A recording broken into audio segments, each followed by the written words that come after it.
We are going live. We are doing this. Will we get this? You're on live now. Continue hosting live from that device. Wait, what? What?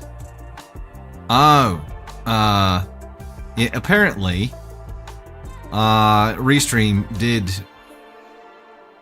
do that. So I'm on from Restream. So Caden, I will need. Ugh. Yeah. Continue. Yeah. I mean, I have it up, but maybe the fact that I have it up. I don't know. We'll see. We'll see what happens here. It's not going to show me chat or anything, though. I'll have to show that from the live monitor. Hey, hey, hey, hey, hey. Batman, live on your birthday, the 16th? Hey, nice. Nice. Julie, call it both. Squash that. I'm going to go ahead and shut my live studio down. So, moving forward, gift goals will be on your rig, Caden. Rig's a weird word. That's a strange word. That was strange. Internet most of the time. So here's why I ask. I mean, look, Wi-Fi and internet are two separate things, right? You have your internet service, which you can have your internet service provider. Like that's the line that hooks into like your wireless router, right? Or there's the modem router combo. That's a thing too. But it's separate. Those are two separate things. But the kids today call it all Wi-Fi. It's all Wi-Fi. They don't like we have a client who is an internet service provider, and all the kids say that they're a Wi-Fi provider. So just curious. Do you call it Wi-Fi, or do you call it the internet? Amy Castro dropping bolts. Thanks so much for the love. Sab, you say Wi-Fi even though you know it's the difference between Wi-Fi and internet? A lot of people do. Well, and maybe they know as well. They just all call it Wi-Fi. And I'm like, but. Yeah, Emily Ray, Wi-Fi password. You wouldn't ask someone for their internet, but you are asking for the password for the Wi-Fi, not the internet, because you're trying to join the wireless network, right? The Wi-Fi is the thing that, like, even if there wasn't internet running, even if the internet wasn't turned on, you could still have Wi-Fi. It just wouldn't be connected to internet. So this is like a brain thing for me. Hey, user 424, lots of numbers there. Thanks so much for sharing the live. Greatly appreciate that. Kitty Cat Queen says both. Maryland Pickerel, Wi-Fi, Mama's Way, Wi-Fi. Well, Wi-Fi in your house, LAB. Nice. Wi-Fi to hook up devices, but internet for signal strength and function. Yeah, Firestar. Yeah, it's interesting. Hatter, member for 27 months, says I call it a difficult relationship. That works. Wi-Fi for the win, Shiny Girl says. Member for 6 months there. Fine Breezy says both. Both. Call it a difficult relationship. Yeah. Sazrala, I always call it internet. It's all the same to me. Yeah, because I end up being IT here at Stormcloud Marketing, I always make the distinction, but that's just me, right? That's just me. Mike Weber, yeah, it's like I'm hardwired on most devices. We're hardwired right now for my computer, so we're not using Wi-Fi. We're using hardwired internet. And a Hartman dropping a hundo bolts there. Rescue Ninja dropping 56 bolts there too. Sarah Barracuda with the Go Popular and the Super Go Popular. Hey-o. Thanks so much for the love. We do have a goal of 4K bolts to get us started on the TikTok side. YouTube side, we have a goal of 15 supers, 5 and up for a Tony feedback story. Can we get some feedback? There we go. That's where we're rocking. Yeah, Teresa. Internet down, but connected to Wi-Fi. I have the same mindset. Dusty Concussion makes it hard to explain right now, but screamed yes exactly when you explain. Nice. Yeah, like your Wi-Fi could exist without internet. And the reverse is also true. You could have internet without Wi-Fi, right? Lala, yeah, I refer to them both separately too. Allie Bean dropping bolts. Melissa Elliott, Rescue Ninja dropping bolts there too. Sherry Medic with the heart me. Thanks so much to that Alaska girl, Melissa Elliott. Pug Mom. Thank y'all so much. You want to age yourself? Don't call it Wi-Fi. Yeah, exactly. Our kids, it's Wi-Fi to all the kids. All the kids. What's up, Myra? Wonder Woman, thanks so much for the share. Elise, member for 27 months. So many months. Best 27 months. And sad that in November you'll miss so many due to work travel. That's unacceptable. Unacceptable. We will count all those absences. And after a certain point, you'll have after stream suspension or something. You have to spend time with us. Yes, yeah. It'll be in stream suspension. Monique and Shay, thanks so much for the shares. Greatly appreciate that. Say hello to Tater. Here she is. I was adjusting myself. Oh, I'm sorry. Well, you started talking, so I was like, oh, she ready? Yes. And there she is. Tater, ladies and gentlemen. We've got the Tater today. Who is doing lightning round today, by the way? You'll have Tater for lightning round today. But Tony and Caden are both giving feedback on stories as well. Okay. So you'll have not lightning round stories, just stories. Yeah. I thought Tony was doing lightning round. Yeah, that's what I was going to say. Round. And he thought that I was doing lightning round. So in order to help Tony. Who's on first? Excuse me. Excuse me, could you reach around here and pull the sharp pointy thing out of my back? David, would you be a dear and get mommy a knife? Oh wait, I think you'll find one lodged in my back. It's funny because Candy Thunder and I's minds work like we're on the same page a lot of times with things. When she literally asked me about if I was doing lightning round, I was reading lightning round stories and being like, I wonder who's doing lightning round today. And then I asked her, and then she said, I'll do it. And then I was like, I can do it. And she goes, no, that is not what happened. I have the fucking text messages. No, you said that I can do it. You said I can do it. You said I could do it if you don't want to. And I said I can do it. And you were like, no, it's fine. I'll do it. Get your ass up here and we'll have a Selling Sunset reunion. I never said I didn't want to do it. I never said I didn't want to do it. Look at the receipts. It doesn't say I didn't want to do it. It was implied heavily, and y'all know it. All right. Okay. These are the scenes in Selling Sunset where I'm like, this is why I don't like this show. That's why I don't like it. How to Drop the Five said, now make it back to the days when you have to dial to get internet. Oh, Let's see how many kids would use the internet. Oh, yeah. Angel dropping the two said, but Wi-Fi connection to the internet, so both? Yeah. Yeah, so like we'll refer to them both separately as their things, but the point is like kids these days call it all Wi-Fi. Call it Wi-Fi. It's all Wi-Fi. Shiny girl, call it dial-up. There you go. How many people remember that song? Thank you, Elise. And you remember like when like seeing a web page load was like it's like seeing a printer that was low on ink, trying to print a paper like one line at a time. It was wild. It was wild. Joyce, you missed the last stream. It was fun. It was a good one. Luna Rose text never worked for you. You tried several times. Well, dang. You know what? I don't know that I got a text today. Whoa, Tony, would you mind pinging Shane on that? We didn't have AOL. I always felt like it was out of the loop. You know what I mean? Like I felt like I wasn't like with it. Because we didn't have AOL. It wasn't an option for us because we didn't live in town. We lived in like you're out in the sticks. Yeah. And so we had to have like really like shitty like telephone company internet. Yeah. And it was the worst. I get it. Yeah. Or when you go to call someone and then you pick up the phone and it's like and then you had to get another phone line in order to just have have an internet line. To have the internet. Yeah. Yeah. Somebody call and disconnect you. It was the worst. Jenny!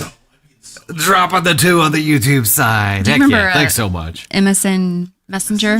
What's up, Katarina? You could like set your away. Oh, man. Or home. Away.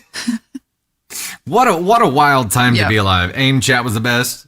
Had her so happy dial-up is gone. That's the definition of being left on red. So MSN Messenger. So like as the internet speeds get faster and faster and faster and faster, that's where like, you know, the quality of things obviously improve, but like the weight of all those things improves or not improves, gets heavier too. So like, you know, what we're doing quality wise for a stream, we can push a much higher quality. If we were trying to do this back in the day, it'd be like we'd be just like pixel blocks moving around, and it wouldn't be live. It'd be from an hour ago, and it would it'd be wild. It'd be wild. But those internet speeds now, buffering. Think about like you can watch, live shows in 4K on your TV at home because you've got the internet speeds to be able to put that through, right? Talk about being pissed off. I waited all day, really like all week, to watch Dancing with the Stars because I'm officially obsessed. And I go to YouTube TV and it's like nowhere to be found. And it's suggesting all these other things. And I was like, what the fuck is going on? And it was like, there was like that bar at the top and it was talking about Disney. And I was like, okay. And I was like, surely they wouldn't have gotten rid of like an actual like broadcast channel network. And no, YouTube TV doesn't have ABC. And I was I was heated. I opened the back door and I was like, blah, blah, blah, blah, blah. I'm pissed. And so I went to, but Hulu, like you can't watch it live. Yeah, you have to wait until the next day or later that night. Yeah. And I was like, I was gonna vote. I'm voting this week because I'm in it. You found it on Disney Plus. So I went to, and he was like, I was clicking Disney Plus, and he walked through the back door after me bitching. I wasn't bitching at him. I was just like in general bitching because I was so angry. And then he came and we're both like Disney Plus, so we turned it on, and they have a live feature on Disney Plus, so I got to watch it. And I voted for the first time. Felt like my American Idol days were reignited. Navy Thunder. Did you vote? Like, okay, What shows? There's a good question for you guys. What shows have you voted on? Like live shows? American Idol. So You Think You Can Dance, and now Dancing with the Stars. Okay, so yeah, chat lurkers included. Chime in. We're pivoting to QOD. What shows have you voted on? Yeah, YouTube TV. Yeah. So I think we're canceling it because it's sure looking that way. Oh, America's Got Talent. I forgot about that one, Tony. There's a little bug flying around here. You see it? Get it. Just don't smack me. Ash, the kitchen winch, or witch. I said winch. That was just, I don't know where that came from. Sarah Barracuda, Tiffany Rochelle, Sue Missy, Tiffany Rochelle again there, Mandy, Mariah Collins, Tiffany Rochelle, dropping all the lightning bolts there. Ava Rot Brat.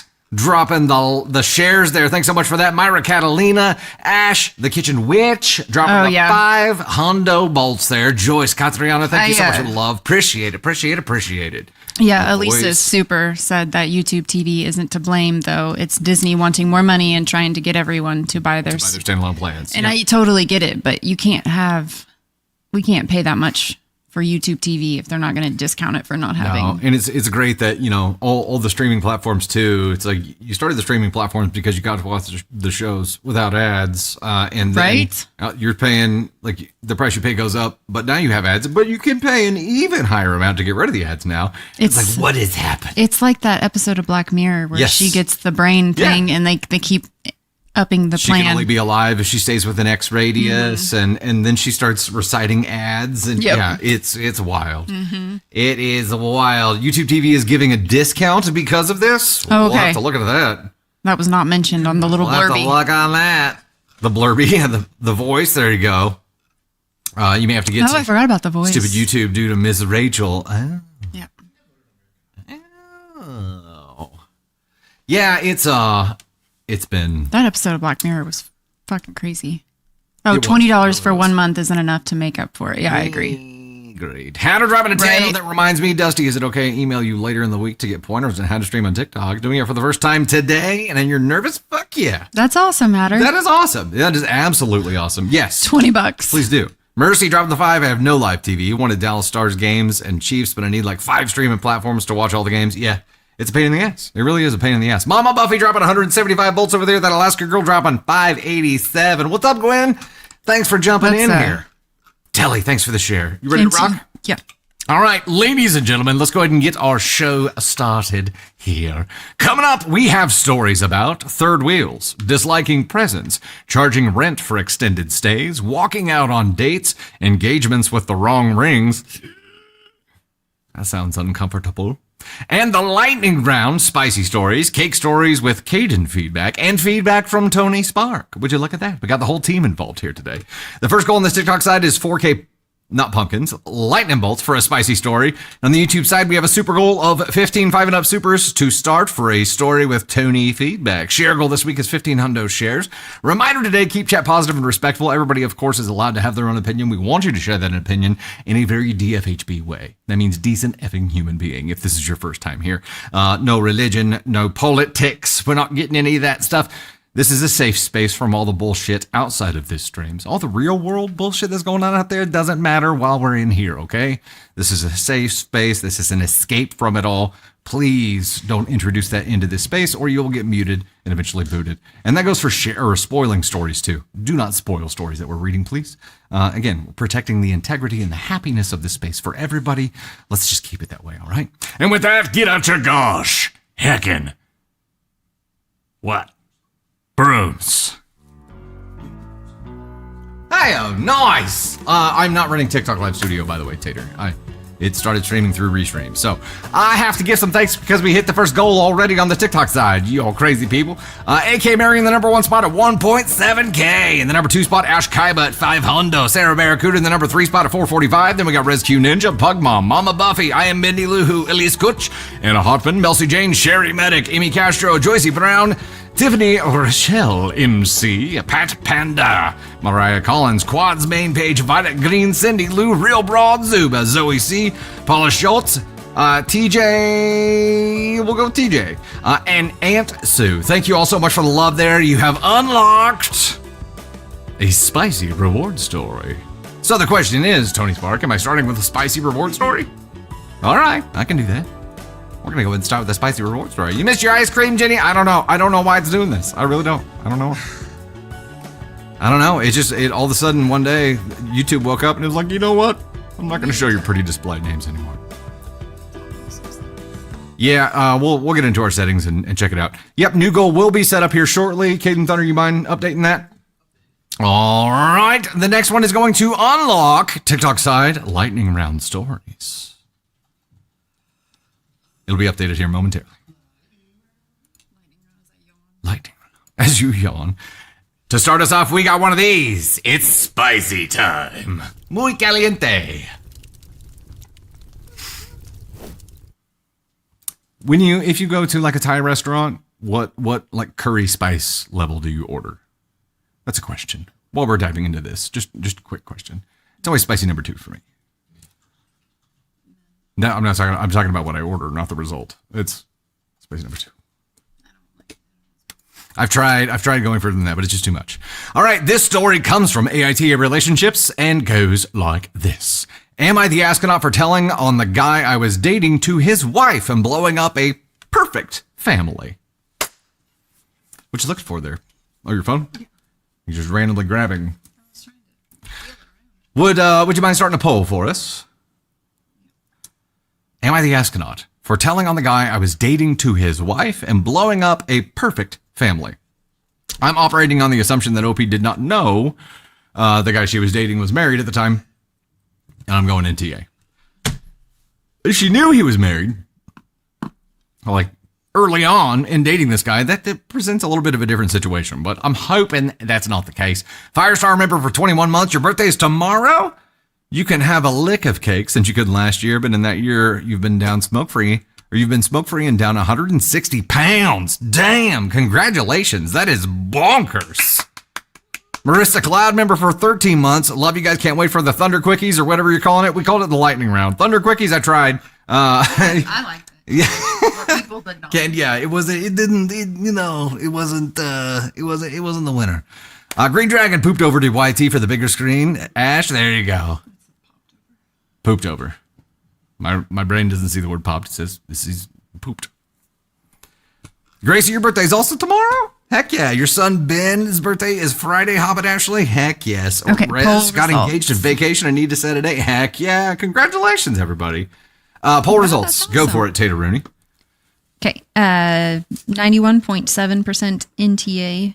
And the closest one for second place is ESH with 4%. Okay. Well, hopefully, OP,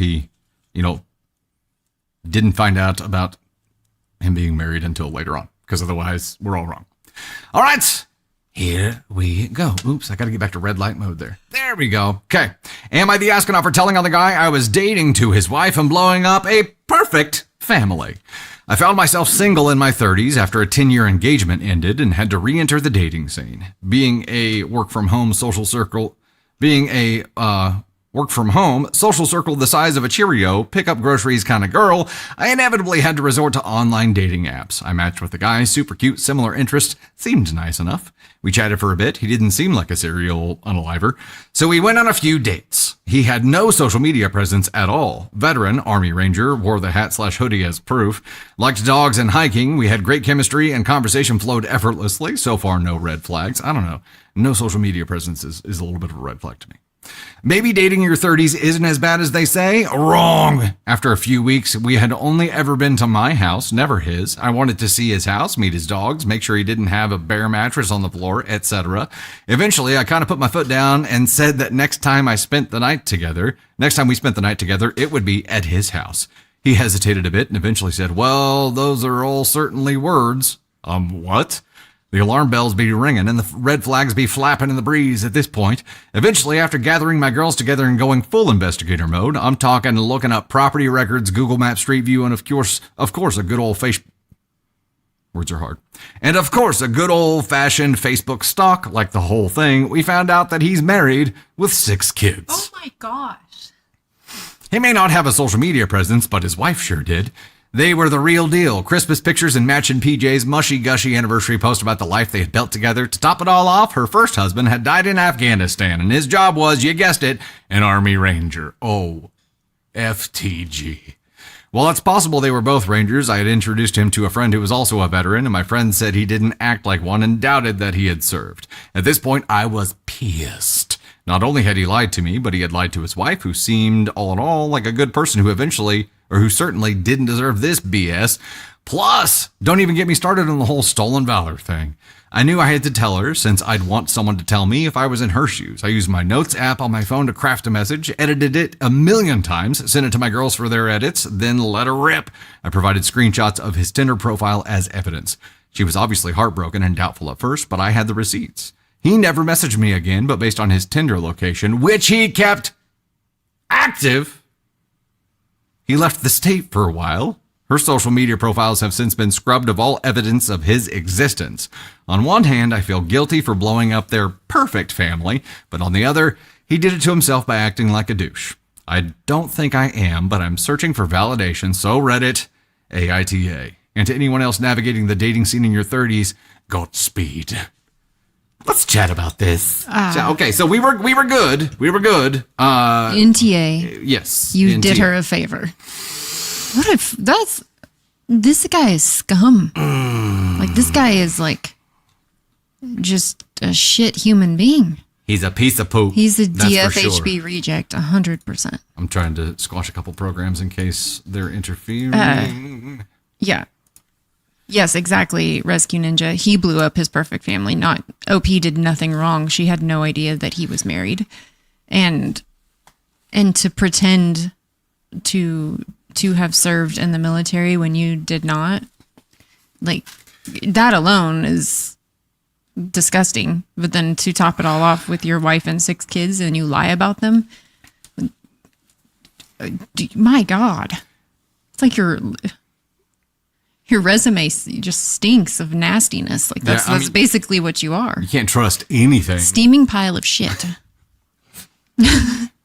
Spicy number 2. It was a spicy number 2, that's for sure. The stolen valor thing. I mean, and you know, that's not 100% certain in this, but all signs point to that. And that's just, like, you have to be an absolute black hole of a human being to even contemplate going that route. Like, Right. Fuck you.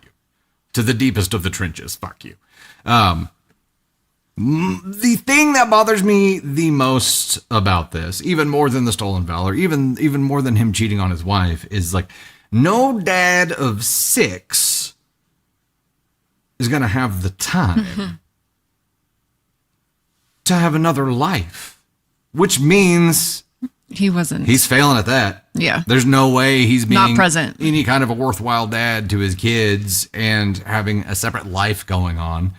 That was all a lie. And if they were hanging out often enough to be like dating, it was a decent amount of time he was probably dedicating to this. And he was staying the night there, she said. Yeah. So what? It was all business trips to his wife, and what was the story that he told her? Like that is,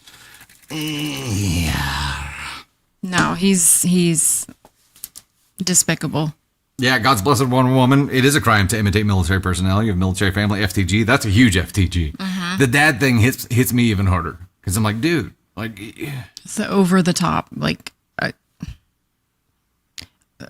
I don't even understand where people get the audacity to even just remotely, one, go on dating apps while they're married, and two, to imitate like a veteran like that. That's just fucked up. That's beyond fucked up. All of it. You're just like, how shitty can you be? Yeah. Like, are you in a contest? Because congratulations. See all these You're two the family winner. spreadsheet guys? The two family spreadsheet guys? Oh, Yeah, Charlie says, I bet the clothes he wore was the widowed husband's, and I wondered that too. That'd be gross. That is so like, I don't. I'm like, I'm at a loss for words for how appalled I am that somebody would do this, like to their family, and then imitate this and like, wow. Yeah, that's it's gross. It's gross. Yeah, and I imagine, you know, I think Candy Thunder and I were both at the same point when we found each other, and that was like, I think that was we had both given up on ever like re-entering the dating scene. We're like, fuck it, I'm good. Got my kids, got like stuff I enjoy doing. I love my job. I'm good. I'm good. And then we found each other at that moment, and we were both good. So we're like, hey, we could be good together. But we didn't have to go into that world, thank goodness, because fuck that noise. Right. I mean, I don't know. Being to the point where you have to resort to using an app and like trust people to be honest on their profiles and shit. I'm like, I would have a really hard time trusting Someone anything. said there are dating apps specifically for married people. Why are you married? I don't know. I don't have eyes. If it's like for an anyone open, else, I'm if like, it's I'm an good. open marriage kind of thing. I mean, Yeah. you do you, boo boo, but be truthful about it. That's it. You know what I Right. mean? That's it. Yeah, I mean, if you're good with an open marriage, then that's your. But both partners have to be like signing Yeah, you off gotta on be on the that. It same has to page. be 2 yeses. Otherwise, you're just a cheater. And stay at home mom Jess. Yeah, absolutely. Not to say that meeting somebody online can't work, because it absolutely has for Mm-hmm. millions of people. And that's awesome. Like Listen, if it worked for Jason Kelsey and Kylie Kelsey, then it can that's work. true, which I didn't know until recently. Like that's how they met. I just assumed they were both like college athletes. And that's how And it things works. I connected. mean, I'm just saying that's somebody famous that we know that it has worked for them. And I definitely think it can work. And there's probably lots of normal people on there. But then you also get this where people they get to be anybody they want to be and present themselves in a way that yeah. can dupe anyone. And Well, and even before all that, like people present a different version of themselves during the dating phase anyway, right? Right. So And now then- you get like to summarize what you want people to see. And then the story about the background check. Now we understand. Yep. Get it. JoJo, met your hubby online. You're going on 22 years in That's January. awesome. That is awesome. That is awesome. And to Did be you fair, ever- I think 22 years ago was a Do you think it different was internet. much safer? It was a than- different Wi-Fi, man. less bots. Yes. Good baby. Have you ever online dated? No. I haven't either. I met someone on Facebook. Is that the same as like online dating? It went terribly. It was a terrible experience. When did this shit happen? She's like last week. Before you. It was before you. You already know about it. Moving on. And we'll get a musical interlude here. I don't know. I don't know what to say. I don't know how to respond.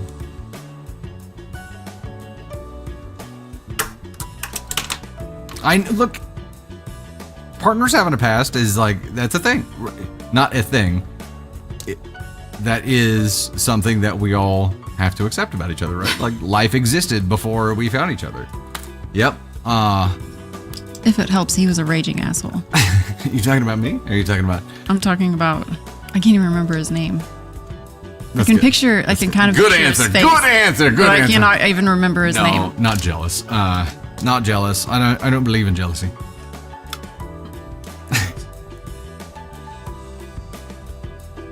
91-year-old dude met somebody online? Wow, that's awesome. Shiny girl got engaged recently to a dude you met online? That's awesome. That is amazing. And thank you so much for the super, by the way.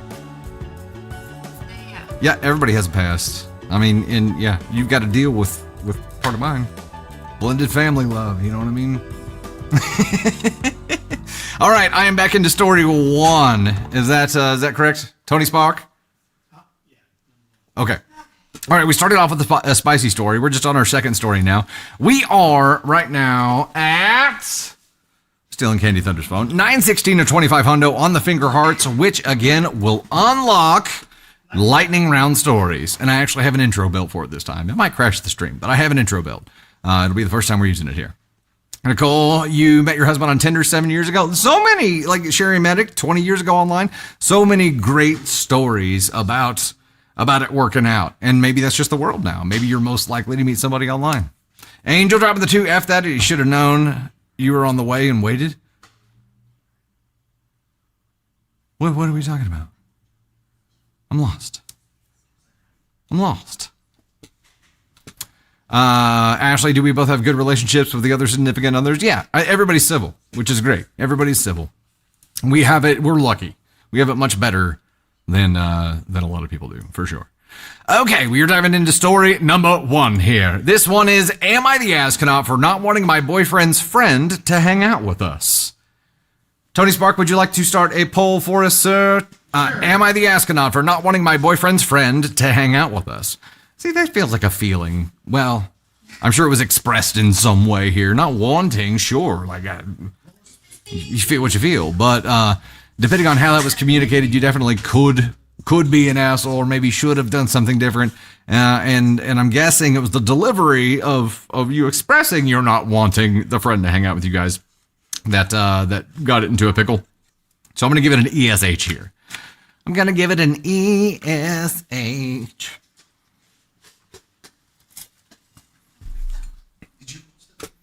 Rebecca, met 17 years ago on eHarmony, been married 15 years. That's amazing. Blair, met the love of your life on Facebook, went to high school together and you were catching up. Had no idea it would be this. That's cool. That is very, very cool. Wait, Allie B, and I got to go up and find it now. Your hubby didn't realize when he started online dating, he would be stuck with a Fruit Loop with ADHD. He's a lucky man. He's a lucky man.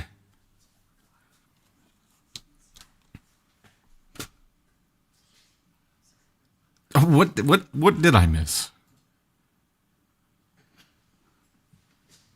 Oh no, I lost. What did you miss? I don't know. Did you miss the poll results? This is my absolute shocked face. Look, To be fair, we were talking about you were talking about Wicked?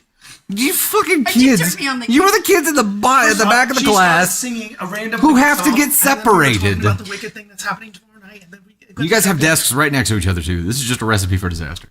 I'm rearranging the class. That's why we were separated during It's going to be a new seating chart on I Monday. know. This is why I sit at the teacher's desk during the stream.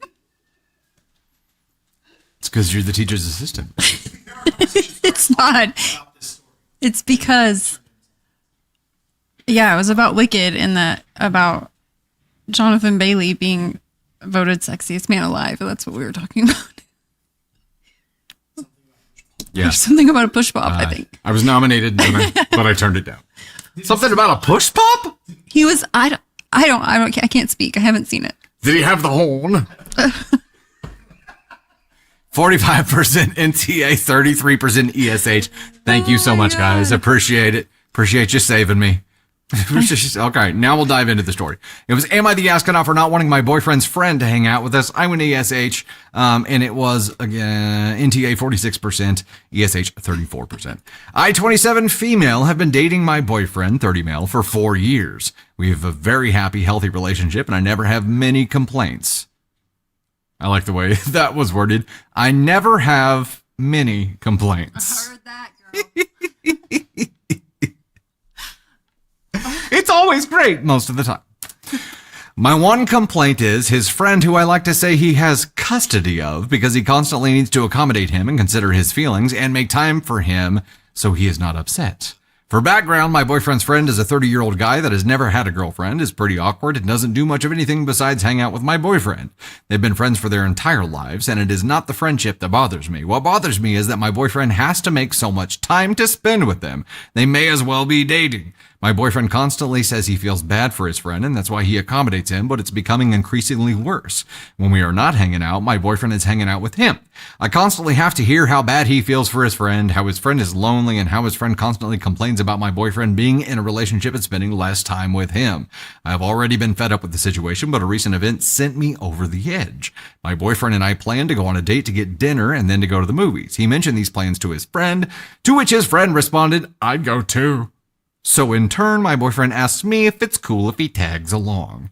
Not only does this ruin my date night, but when I spend time with the two of them, I become the third wheel. I tried to tell my boyfriend I wanted it to be our night, but then he goes on about how upset his friend is that he can't go and how he's sad until I allow him to tag along. I don't think his friend's behavior is normal in the slightest, and I don't know what to do. I feel like my entire life with my boyfriend will be with him and his friend he has to care for. Am I the asshole for not wanting him around and thinking he needs to get his own life? Is the friend's name Will? I feel like Will? Will? Now can we play D&D? No. We just finished watching like that episode Yes. a couple nights ago, so it's top of mind. He's the one that doesn't have a girlfriend, and he's the one that's like, you guys never want to do anything anymore. 100%. The boyfriend either has to set up boundaries or he can just date his friend, because no one is going to want to handle this long term. Yeah, it is. Like, this is going to ruin a relationship if you don't get like quality alone time. Annie says boyfriend is lying. I need clarification there. What is boyfriend lying about? He wants the friend to tag along. Is that maybe what they're Okay, implying? and now chat moves in a throuple kind of conversation. It's a possibility. It is a possibility there, but I think this is also a real thing where friends like don't ever move to that era of life where they aren't attached to their besties in a way that prevents them from like building a family of their own. What were the ages again? It was 30 is the friend. 30. That's 30. too old. I was going to say, I was like, I knew she was 27. And I'm not saying that's too old if I have friends. I'm saying it's too old for you to be dating someone that you know isn't going to be a long-term relationship, because this isn't something that someone can sustain long-term. Yeah. And at 30, like, do you see them changing? Do you see this going a different direction? Because at this point, it's just that this is over the top. Like, you can't even go to a movie without the friend. Yeah. And then the boyfriend cries about it. Like, And guilt's OP. yeah, that's not like, you have to decide. You're 27. How do you want to spend your life? What do you want to do? Because being in a relationship for 4 years and having to be a third wheel in your own relationship, like, welcome to the rest of your life. I wouldn't stay in a relationship like this, and I 100% stand on that. And most people wouldn't. And I think that's probably the story or the message that boyfriend needs to receive here, right? You need to have a conversation with him, OP, and be like, look, here's where I'm at, and here's what I'm seeing. Right. And I think for your own sake, because I do love and care about you, your expectations that someone else is going to just deal with this for life are unreasonable. Right. And maybe there is that person out there. I am not that person, and I don't know how many people you're going to go through looking for that person, but this is not normal. It is not okay, and it's going to prevent you from being able to experience love. So what are you going to do about it? Hand that problem back to him, because if you tell him what to do, it's going to be like a punishment, and then it's not going to work. He's going to want to do the opposite, right? The ultimatum. Hand the problem back to him and let him decide how to solve it, but it is his problem, and he is determining the fate of your relationship by forcing this upon you. He's kind of like He's passing the buck, right? He's putting it in your hands, which is unfair. You are not responsible for their friendship. You are not responsible for the friend's attachment to your boyfriend. That is not your problem. That is his problem, and he needs to deal with it. And how much of his life is he willing to give away for guilt? That's the question. How much? Or she's just a cover for their relationship. Which is entirely possible. She may be a beard. Yeah, I don't know. I would. That's an Alexis moment. Right. I was a beard for a very prominent actor. I would want my partner to choose intimacy, like alone time, couple time, without having to be prompted to choose that time. If that makes sense. I would want my partner to show up in a way that makes me feel like I'm not the third wheel, that I'm not just tagging along, that I am the chosen one, that I am who they want to be with, without me having to hold their hand and say, this isn't working for me. I need you to find a way to fix this. Like, I want them to be there for me. And he is 100% not providing that. And you're 4 years in. Like, I don't know. It's weird. It's weird. It's weird. I don't like it, brother. No. I don't know. No sunk cost fallacy. Don't let that into your head. Yeah, exactly. Figure it out. And on your own. You could continue down this path and be like, okay, you're already sharing our time with him and like sharing some parts of our relationship that are supposed to be intimate and close. How long until you're asking to share really intimate times with him too? And I guess that would segue into the whole throuple conversation. Yeah. I shouldn't have to say pick me, choose me, love me in a relationship where I'm who I've been with for 4 years. I shouldn't have to Meredith Grey that shit. Doom, ding, doom, ding, ding, doom, ding. You're freaking chasing cars. Start playing. There it goes. Okay, so we are NTA for you, OP. Let's go ahead and make that official determination here. Not the asking for not wanting your boyfriend's friend to hang out with you all the time. Boyfriend's going to have to create some boundaries with his friend. And if he really loves his friend, his bestie, in the bestie kind of way, hopefully, how can he help his friend be more independent? Because right now, giving in is not doing him any favors. He's enabling that dependency. He is harming his friend's ability to have a stable, independent life here. He's not doing him any favors. He is harming him. A little bit of a musical interlude here while we get caught up. We are at 2,064 out of 25 hundo on the finger heart goal on the tiki-taki side, which will unlock the lightning round. We're going to get ready to start our third story here shortly. YouTube side. 4 to go in the super goal there, Barry. I know. Dusty, completely out of context. I was a beard for a very prominent actor. Yeah, I know. Yeah. Alexis from Schitt's Creek. But yes. All the random. Alicia, yeah. Or Alicia. Boyfriend should tell bestie he can have 1 day a week. Yeah, create some kind of boundary, create a limit. And then, there's going to have to be some conversation about, look, we can have X amount of time. If you pester me for more time, then this will happen. Can't be a boundary unless there's some kind of consequence for crossing it, right? Deloach Studios, thanks so much for the follow. Jenny with the follow there too. Hey, we are like dangerously close to 1 milli on TikTok. What happens when they go on their honeymoon? Is he going to be like, can I get a ticket too? I'll take the window seat. Yes, Tony Spark.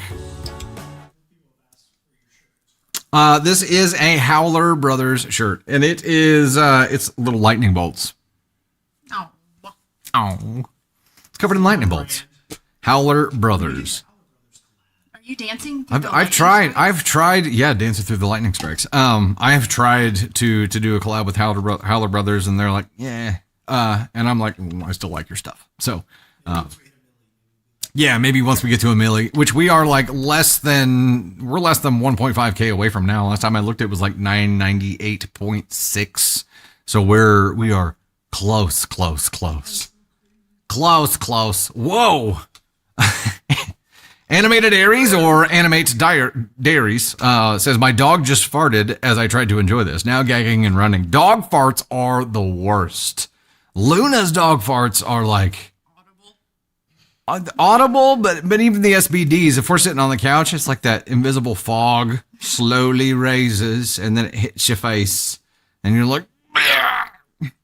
You know what I'm talking about. 999K Wonder Woman. I know exactly what you're talking about. We do have an idea to celebrate the 1 milli. We have to schedule a time to actually get it done, but we've got the idea. Is there an update for the last story? No way. Somebody said if you get to the chance, the update is. Oh, Tony Tony's Spark on it. is hunting for it. Angel, Millie on TikTok. Yep, we're Not even 1,000 away from a milli. Not close on the YouTube. No, long way to go. Silk Tish dropping the 5. My ex-hubby's best friend tagged along with ours. You were in your 20s. Oh, how? Well, you say ex-hubby's best friend. Was it the best friend that ended up destroying your relationships, or was that just one of many problems? Yeah, Ashley, yes, 100%. Lils, I agree with you. Thanks for the go popular. Cam, thanks for the love. Appreciate it. Oh, Lils, cats. Kiara, thank Cats you. fart? Matilda, thank you. Jupiter has. That's right. Jupiter, she has. yes, Jupiter has. Yes, she has. It was probably right after Navy touched a flashlight to her, but could happen. You can do what you can do. Update. Did you find it? No update. Oh, okay. Which one were we talking about? No updates. Yeah. There's Or maybe no it was just when the update comes, it's going to be. Oh, yeah, Yeah. that makes sense. Okay. Right from Croatia. We will dive into our next. We are getting close. We're getting close on that goal TikTok side. In the meantime, diving back into a story here.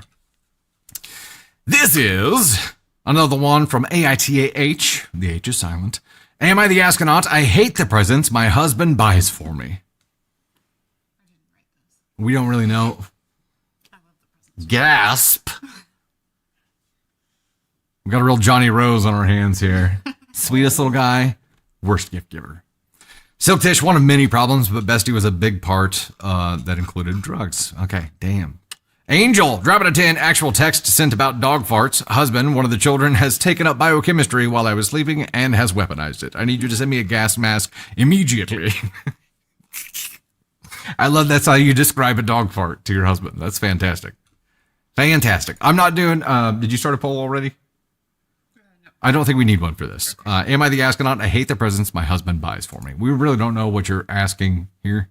Are you the astronaut for hating it? No.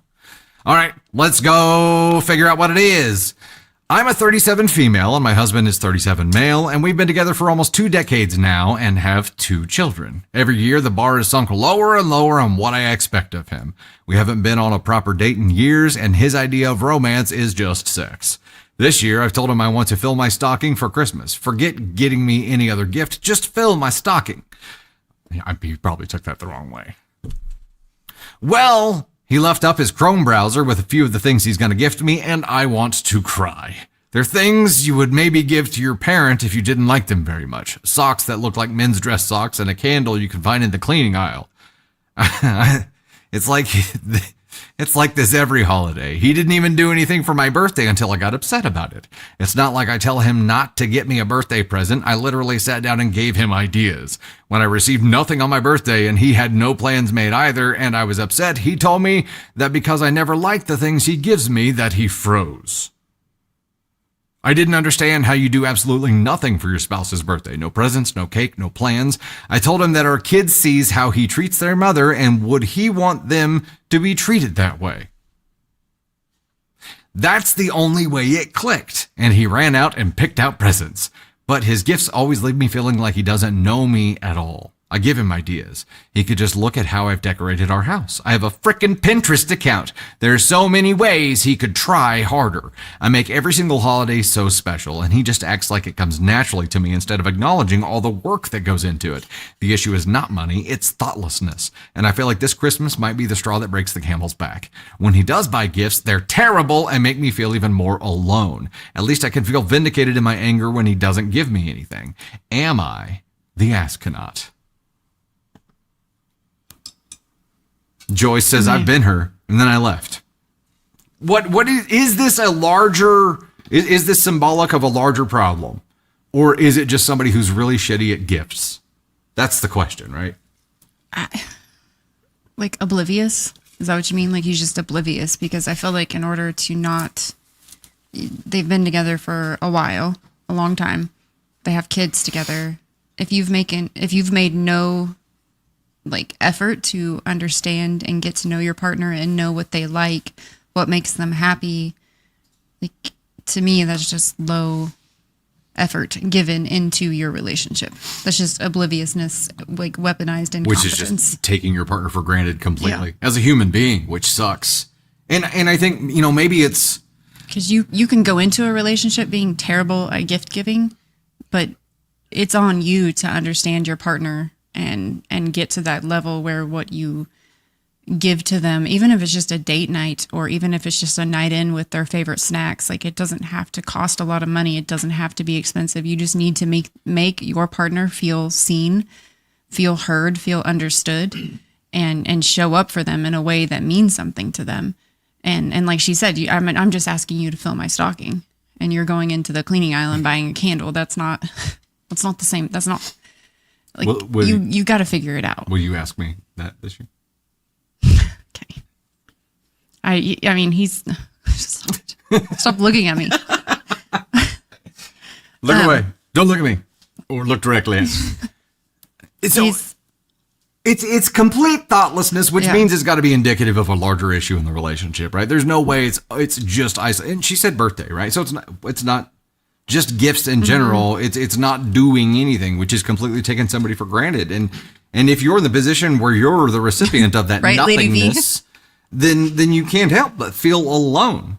Like, how else are you going to know that? Now I will say this, from putting myself in his shoes here, if this is something that he is not aware of, if this is something that is not intentional at all, for whatever reason, he just can't fucking do it, or can't fucking do it well, or he doesn't know how, I would want to know if I was terrible at gift giving, so that I didn't waste my time and effort running in the wrong direction. So please tell him. And if I'm in his position, please tell me, tell me if you hate the gift that I get, so that I know how to do better next time. You got to train us like AI. Okay.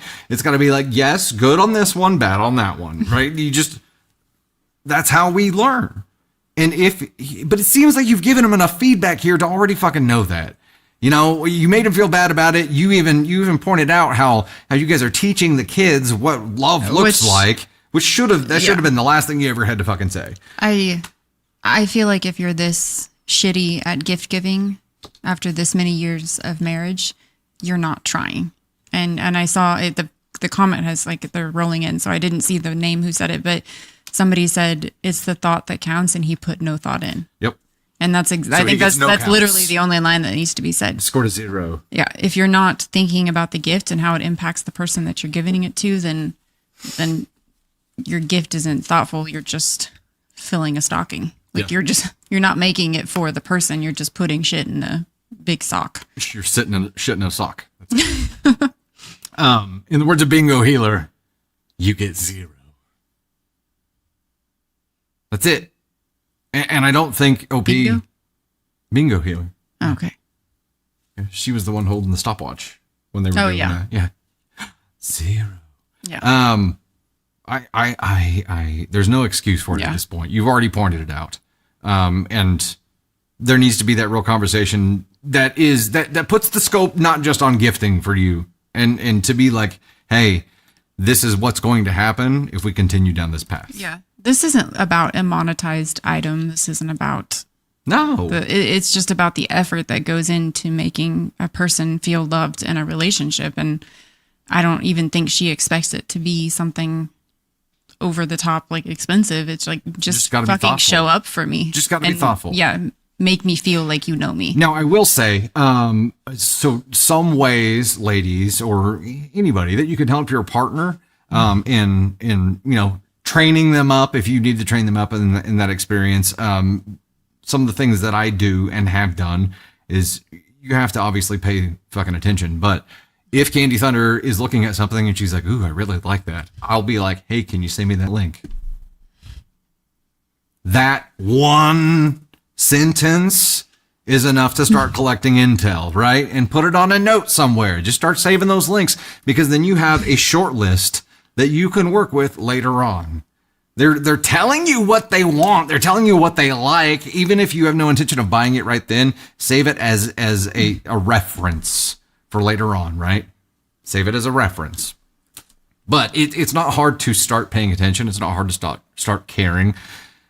You have to have the interest in wanting to do it in the first place, though. And you can't create that. So, You always make me feel seen. well, if I ever give you a shitty gift, you better fucking tell me. There was only that one. I'm just kidding. What was the one? I'm just kidding. I don't have anything. I've almost loved everything that you've got me. The one was a very shiny. Wait a chain. second. It That's was a how very- this story started. I almost loved it. It's great. Almost all the time. No.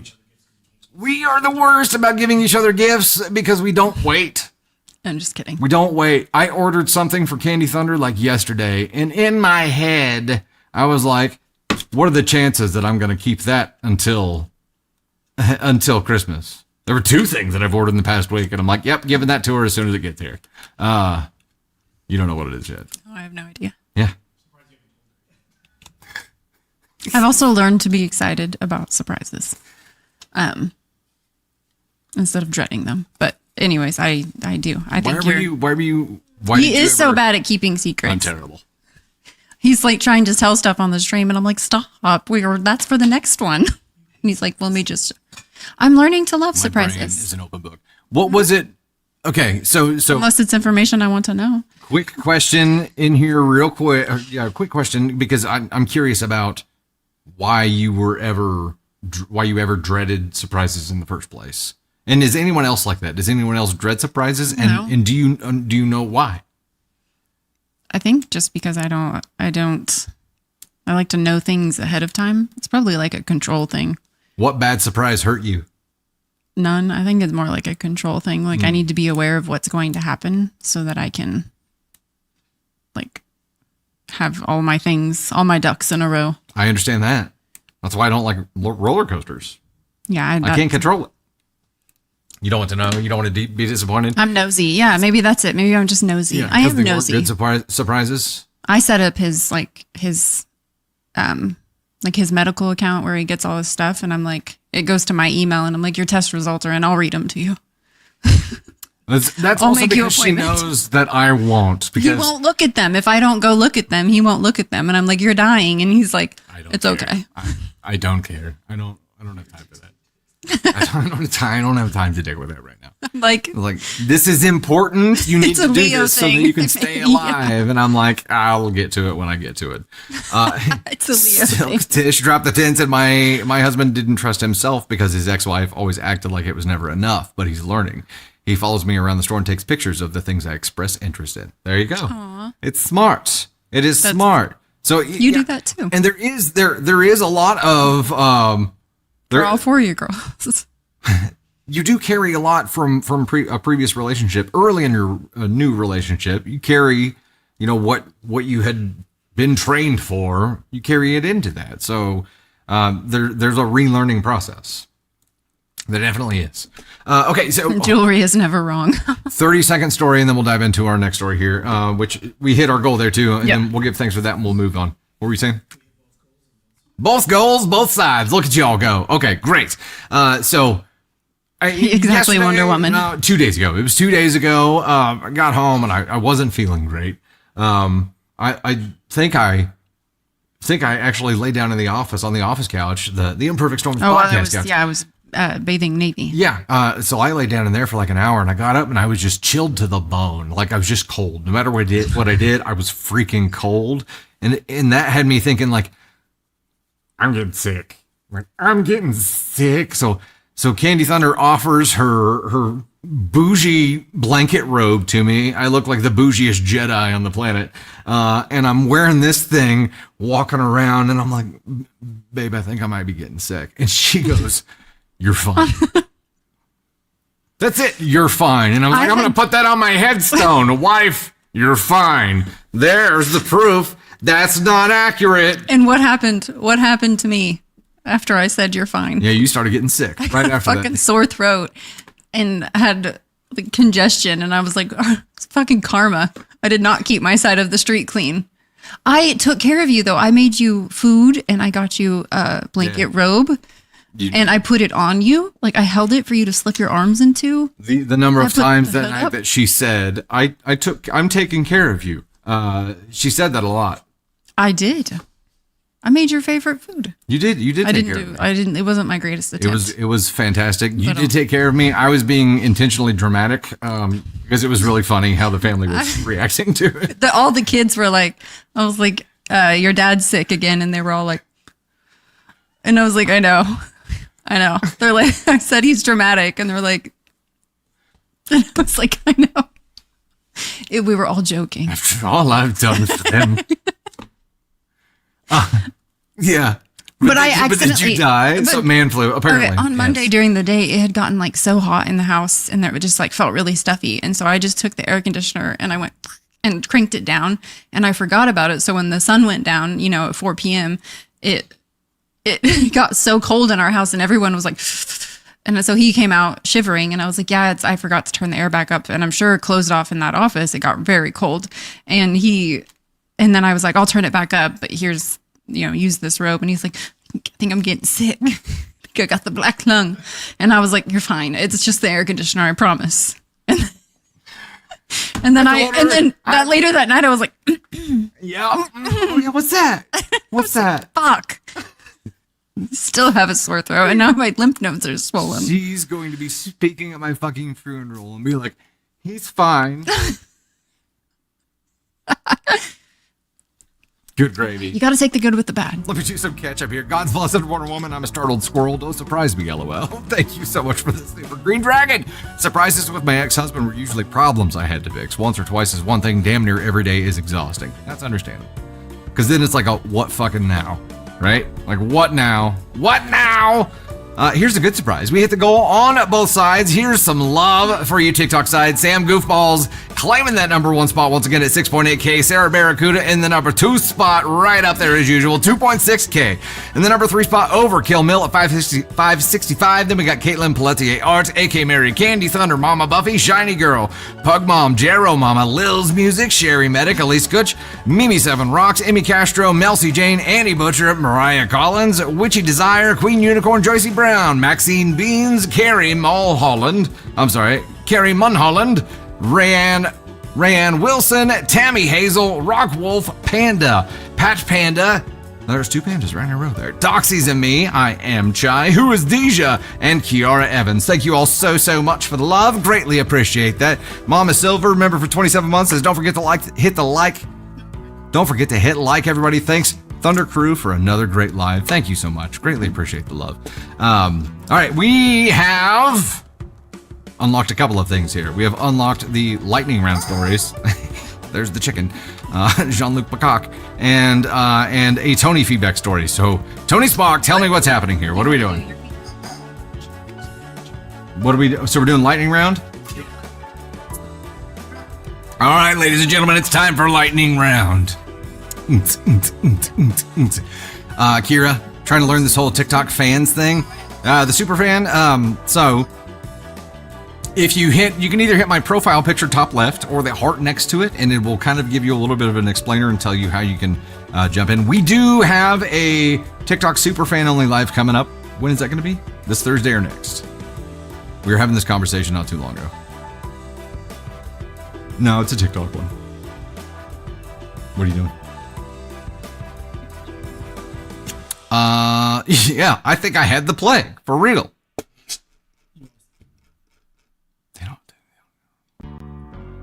Hold on, yeah.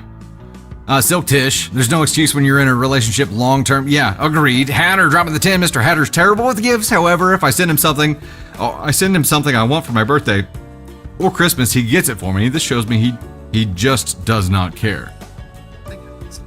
Oh, yeah, this shows you the guy in the story just doesn't care. I get it.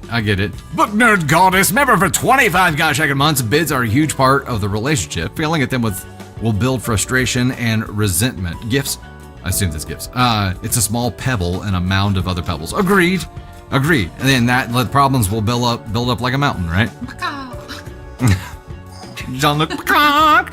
Okay, we're gonna rock and roll for lightning round stories. We'll give Tater Thunder a little bit of a break here. What are you saying? You're doing it? He's doing it. Okay. All right, then here we go, ladies and gentlemen.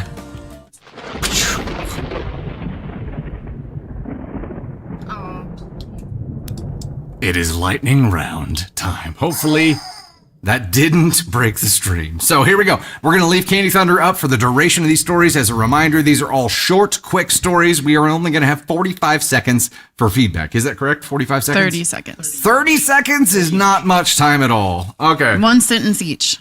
One sentence each. Got it. Okay. All right. That's the sound we're going to hear when we're out of I time. knew I shouldn't have let him hold the chicken.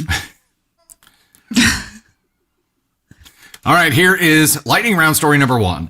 Am I the astronaut for leaving the group chat after they made fun of my new job? I finally got hired at a new company after months of applying. When I told my friend group in our chat, one of them joked, guess we'll see you in a corporate prison now. Another said, hope you like pretending to care about emails. Everyone laughed, including the one I thought was my closest friend. It might sound small, but I worked really hard to get that job and it felt mean-spirited. I left the chat without saying anything. Now they're saying I'm being sensitive. Am I the astronaut? Tater. You go ahead. I read the story. You give feedback first. That's how this works. We're running out of time. I don't think you're being sensitive.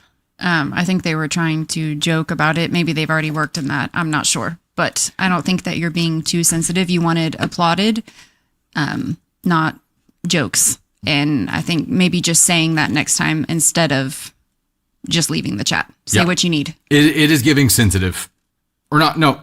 I'm sorry. It's giving jealous on their part. Yeah. It's not giving sensitive. It is giving jealous. But I think if you knew that they were jealous, would you handle this differently? Good call. Freaking chicken is in pain there. Next story. Lightning round still going here. Am I the astronaut for saying we should get a fake Christmas tree this year? My partner, Jessica, 27 female, and I, 27 male, are expecting our first baby in late November. Congratulations. Jessica absolutely loves Christmas. It's always been very important to her to have a real Christmas tree. With timing of the baby's arrival, I suggested we get an artificial tree this year. We're going to be exhausted. Jess is going to be recovering. It just feels easier. When I suggested this, she got very emotional and upset with me. Jess says that a fake tree would completely ruin Christmas, and she doesn't want our baby's first Christmas to be ruined. She called me a Grinch and is giving me the silent treatment now. Am I the astronaut for saying we should get a fake Christmas tree this year?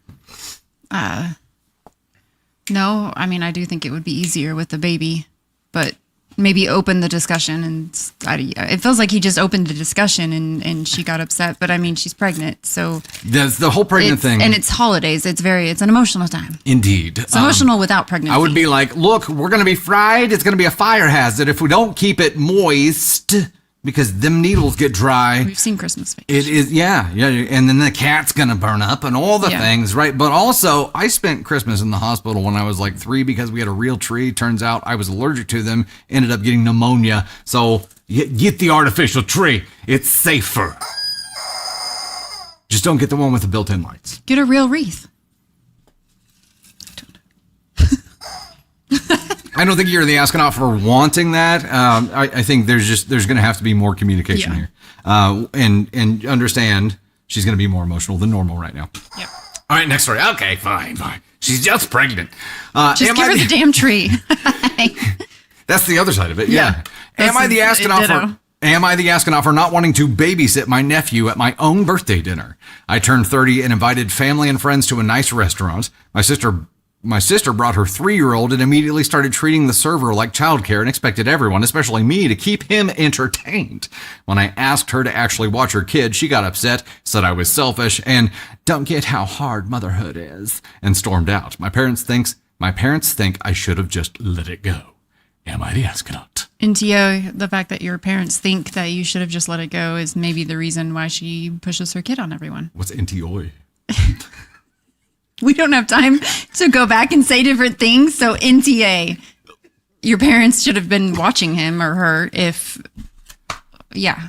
enabling. NTA. they're enabling her behavior, and this is probably something she does a lot of places. She likes to treat wherever she goes like free childcare. Yeah. Well, guess what? They're still your fucking kids. She treated a server like childcare. She's fucking asshole in my book. So Yeah. I wouldn't give two shits about what she says. I mean, ask. Like, if you want somebody to hang out with your kid for a little bit so you can get a break, ask them and see what they say. That's what most of them will say. Don't have kids if you don't want them. Okay, here we go. Next one. Number 4 in the lightning round. That was a premature chicken. Calm down with John Peacock. Jean-Luc Picard. Okay, I forgot his middle name. I'm sorry. Am I the astronaut for asking my mother-in-law to stop redecorating my house every time she visits? I have a feeling there's going to be a strong NTA. Every time my mother-in-law comes over, she quietly moves things, swaps pillows, rearranges shelves, even replaced my soap dispenser because mine was sad. What the fuck? Last week, she started taking down my gallery wall because she had a better layout in mind. I asked her to please stop changing things without asking. She got offended, saying she's just trying to elevate your home. And I'm ungrateful. My husband thinks I was too blunt. Am I the astronaut? What the fuck, hubby? Please don't tell my mom how to rearrange our home. You mean my home? Like, oh my gosh, I would be so pissed. Also, how can a soap dispenser be sad? It was probably just one of the basic B ones, one of the PH-14 puppies. You know what? If it cleans your hands after you shit, I think it does the job. But she was probably once like the soap dispenser that looks like Santa or, some kind of like actual decorative piece there or something. I know. But that's probably what she wanted. Who cares? It's not her home. Mother-in-law, fuck off. Yep. You need to stop. Quit touching things when you come in the door. And hubby, you're enabling this shit. Mm-hmm. Hey, every time she moves something, do that. She'll stop. 100%. She'll stop. Okay. I survived my first lightning round. Lightning round. Tater Thunder with lightning round officially complete with graphics this time. It's just you NT-Ward the hell out of that. You did a great job. And Tony Spark on chicken duty over there. Fantastic job. I felt like Tony could have maybe like approved a little bit, but overall he was pretty good. Improved your... I'm sorry, my mouth is... The Jean-Luc Picocking. That is a surefire way to get the slap. She's about to slap your Adam's apple. Throat punch. Okay, so we got through that, ladies and gents. TikTok. I think we are now going for the a cake story with Caden Thunder feedback, and that is for the boxing gloves. You already had that one rocking, Caden. Thank you so much. Greatly appreciate that. YouTube, we're going to make good on your story here shortly. The next one we're going for over there, let me get that set up, is going to be and the Astronaut helmet and an AMA. Say that again? I said I'm walking around with 2 drinks. That's not what you said. Okay. So Tony Spark, here it is, the Tony feedback story. Before we get into the actual story here, hello, people. Well, you got to press the button. Hello, people. I've never been in this spot. So You never ridden shotgun on here with me? no, and so I'm used to looking at that camera. Now I'm looking at this camera, and it's got me all thrown off. Yeah. It's different. Did What are you you lose a looking for? drink? Your phone's right there. I moved it so I could put my phone. Searching everywhere. Did you lose a drink? Searching Anyway, everywhere. hi, people. Straighten up the hat. I feel like the Yeah. hat's So we will get into your Are you feedback just gonna story here. stand? She's gonna stand right behind you. So what is happening over there? Why is Calamity Candy just like buzzing around?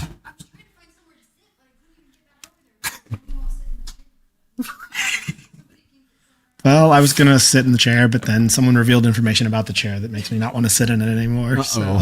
Oh no. Okay. Oh, shit. I don't even know what. This is why he separates us during the live stream. Hell. Sorry. Children. Sorry. Okay. Before we get into this story, I gotta know: have you already read this story? I have already read this story, obviously, because I picked. So you've been able to think about what feedback you want to give, I have, and I read this story, and I wanted to give feedback on but it. you have no idea what I'm gonna say. I have no idea what you're gonna say. Yeah. Okay. So I could completely like destroy everything you thought you were gonna say, and then we gotta go. I mean, I'm probably still gonna say what I'm gonna say, and it could be different than yours, or it could be the same as yours. Let's find out. I guess we'll just find out. Let's find out. Yes, Ashley, he was the one choking the chicken. Yep. Yep. That was way too close to the microphone. Sorry. That I forgot hurt. about the microphone. That hurt. That hurt. Okay. Oh, that hurt bad. Okay, here we go. This is a story for Tony to give feedback on. This is, am I the astronaut for blindsiding my boyfriend with a breakup? I don't think we're going to do a poll on this one. Am I the astronaut for blindsiding my boyfriend with a breakup? We need a bit more context. I, 22 female, broke up with my boyfriend, 23 male, of 6 months about 2 weeks ago. We'd known each other for years through college, but didn't start dating until our last semester. Around the 6-month mark, I realized there were several things that made me feel isolated and uncared for. Was he a shitty gift giver? We need to make a PSA commercial and be like, are you receiving shitty gifts from your partner? It often felt like he valued me more as his girlfriend or someone to have around than as a person with my own thoughts and feelings. I feel most loved through deep personal conversations that build closeness, but that connection was missing between us from day one. I live at home with my parents, and he came over often for dinner or to watch sports. During that time, he rarely initiated conversations with my parents, even though they tried to get to know him. His answers were one word or one sentence with no follow-up questions. I chalked it up to nerves at first and even encouraged him privately to engage more, but nothing changed. He felt like a different person around them, and I started feeling embarrassed and disrespected by his lack of effort. In the last few months, I've traveled a lot with family and friends. When I came home, he never asked about my trips, not once. If I wanted to share something, I had to bring it up myself, and even then, he wouldn't ask any questions. This applied to most aspects of my life. He rarely asked about my day or plans with friends. I felt like I was doing all the work to stay connected while he put in almost nothing. Our first date was our nicest, back in February before we were official. We dressed up and went to a nice restaurant, but after that, our dates turned into weekly fast food takeout nights. At first, I didn't mind, but it became so repetitive. I hinted about going somewhere nicer, but he never picked up on it. I still looked forward to seeing him, but I always knew exactly how the date would go because there was no excitement or thought behind it anymore. There it is. The thought's missing. I'll spare you the rest of the details, but these things alone made me feel like a neglected girlfriend. I talked with my mom and friends to get a perspective and realized I needed to end things. I didn't want to give him a second chance because we were incompatible on fundamental levels like love languages, emotional maturity, and overall attunement. I had no desire to spend years coaching someone on how to meet basic expectations when I'd be happier single or with someone who had already understood those things. What I wanted, encouragement with my family, curiosity about my life, thoughtful dates, felt like the bare minimum. I had to spell that out. If I had to spell that out 6 months in, what would life look like a year from now? Those requests would mean asking him to change his personality, and that didn't feel right. We were just two people who dated, and one realized we weren't compatible. I just want to be with someone who wants to know me without being told to. When I told him I wanted to end the relationship, it did not go well. I know he felt blindsided, which made me feel awful, but I couldn't ignore how unhappy I had been. During our conversation, he made some valid points about the ways he had tried to show he cared, and I'll admit I almost caved. But then he said, "No one will ever care for you as much as I do, love you as much as I do, or treat you the way that I do. If you leave today, I hope you can live with that for the rest of your life." The fuck? Immediately, I snapped back to reality. No one who truly loves me would ever say something that manipulative. He also told me he'd been saving for a ring and planned to propose within the next year. What? I'll never forget the pit of my stomach when I heard that. If he ever really knew me, he'd know that marriage isn't something I see for myself anytime soon, not for 5 to 8 years at least. Then it hit me. Most of his close friends are in long-term relationships, one already engaged. I think he felt left behind and wanted to catch up to his buddies, and I just happened to be good enough to fill the space for him. How fucking sick. I left soon after and felt an overwhelming sense of relief as I drove home. My parents and friends fully supported my decision, especially after hearing what he said, because no way would I let a man say that to me and stay with him. Since then, he sent drunk text, his number is blocked now, texted my mom asking to meet up, fucking insane, and left a bag of his things and a 9-page handwritten letter at my door. I wasn't home, thank God. In all 9 pages, the words "I'm sorry for" were written 0 times. He takes some responsibility and says he'll put in the work to make me happy and wants another chance. I'm not fucking buying it. The fact that he missed the point completely that we're so simply not compatible says everything I need to know. I don't trust words, I trust actions. And his history of inaction is all the proof I need to know deep down that I deserve someone so much better. So, Reddit, with all that being said, am I the astronaut for blindsiding my boyfriend with a breakup? Should I have given him a second chance or heard him out? Katie dropping the 2 says, the gaslighting is ridiculous. Indeed. Fellow Hermit Fairy, thank you so much, love. Appreciate that. Thoughts, Tony Spark? What are your thoughts, Dusty Thunder? My thoughts are that I need a drink of water. I feel like part of this story kind of like reminds, I think we had the conversation on Thunder and Spark one time about the ick, right? Like it's kind of like you get the ick from something, but then like what that really does is uncover all of these other things that you've been ignoring. And I feel like some people were like, how did this last 6 months? I feel like maybe there's a lot of that, like trying to ignore that fact and trying to just go on. Denial. And what's the term you use all the time about the period of time, like you've been with them for the sunk cost fallacy. Yeah. So it's like, okay, you're with this and you're Well, I've like, already okay, maybe invested after this a amount month, of time, yeah. maybe after a month, like 2 or 3, you're thinking, okay, maybe I just need to drop some hints and maybe it'll change. And then it doesn't change. And then you get to like month 4 and month 5 and month 6 and you're like, well, we've been together this long. Like maybe this is like a long period of time and maybe you just want to but you can't, like when you're not compatible, like on a fundamental level, at some point you have to be like, all right, enough is enough. Yeah. Well, here's the funny thing to me is that blindsided is kind of subjective here, right? Because the whole theme of this, from OP's perspective, is that he's not fucking paying attention. He's there, but not really there. You know what I mean? He's there in a way that is not. He's not intuitive at all. He's not asking questions. He's not interested. He's not engaged. He's just present. He's physically present, but not mentally or emotionally present. And that's something that OP can't live with. If he had paid any fucking attention at all, he wouldn't have been blindsided. Right. And the problem is that he's not paying any fucking attention at all. Yeah, I was going to say that's part of the problem. Yeah. If he's blindsided by it and you're blindsided by like not noticing the fact that you're not. What won't he be blindsided by? She said when they're hanging out with family, like she's tried to be like, hey, like, you know, they just want to get to know you. They want to talk to you. They want to talk to them a little bit. Like I get some people aren't always, you know, talkative and extroverted type of people, but at some point you have to put in some sort of effort. And OP just finally got to the point where it's like, you're not seeing that effort. I mean, I guess you could look at it like she could have had a conversation with him, but the way it looks from a 9-page letter where you don't, like he doesn't really take much responsibility for all of that. And it's like, I can change. Like he really didn't even necessarily say that. And it's like, so if you're going to have that conversation, are you just wasting your time and be like, yeah, hey, let's have that conversation. And the next thing you know, it's 2 or 3 months down the road, things are exactly the same. And now you've been in it for 9 months versus 6 months.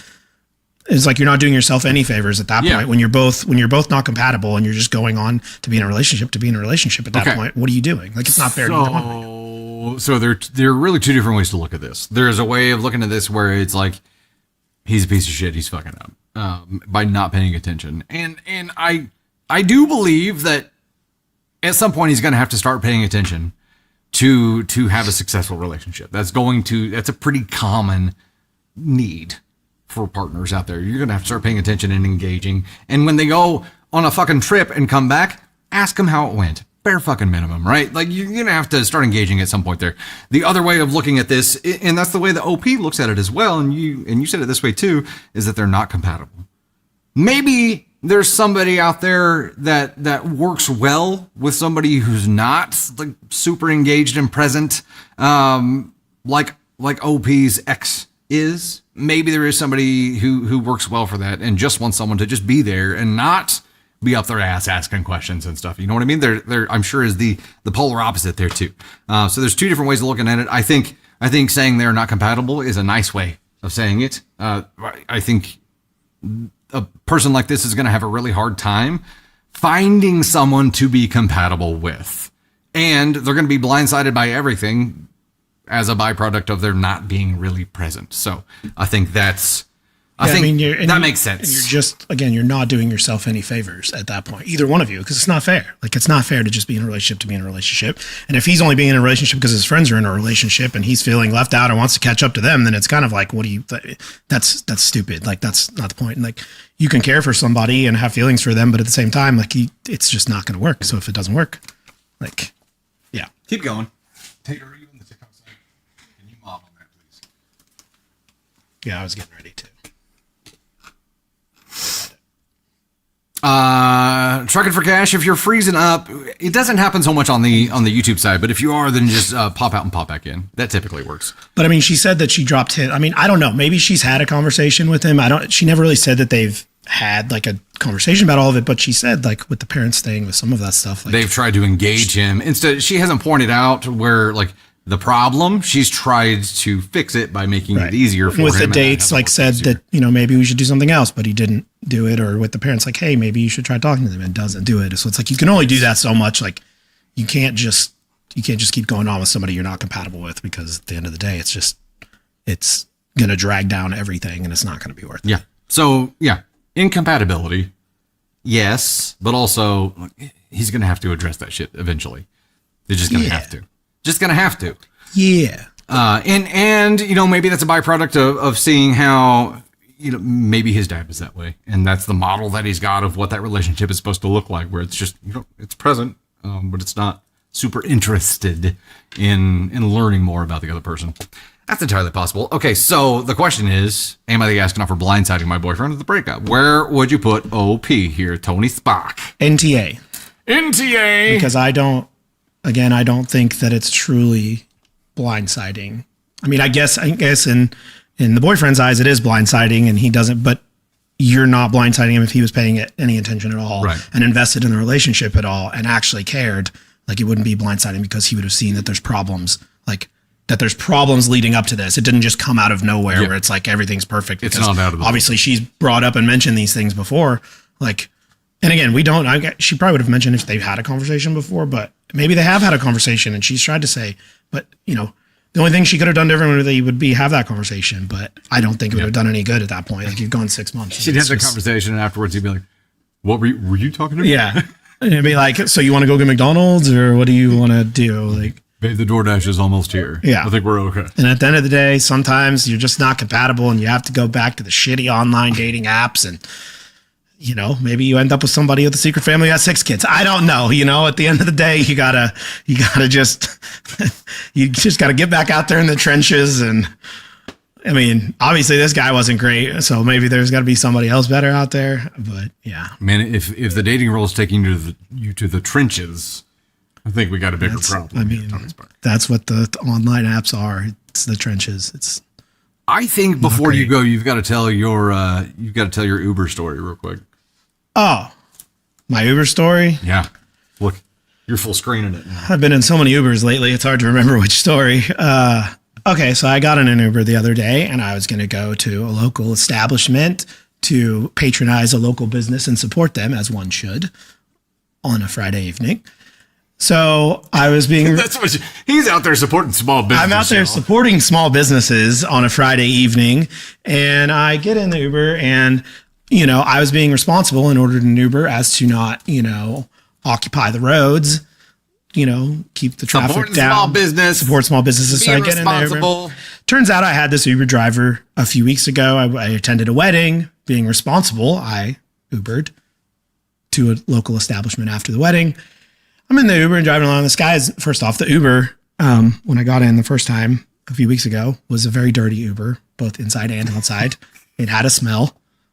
Anyway, I get in the Uber. I'm always try to be a friendly, talkative. I don't like the silent Uber rides, especially if I've had a beverage or two. Wait, so it was an Uber? Yeah, basically. So I'm talking to the guy. I'm like, oh, hey, I remember you. He's like, yep. And we get in the car. We're driving a mile or two down the road, and I'm headed to the establishment. And he goes, so you do this every weekend?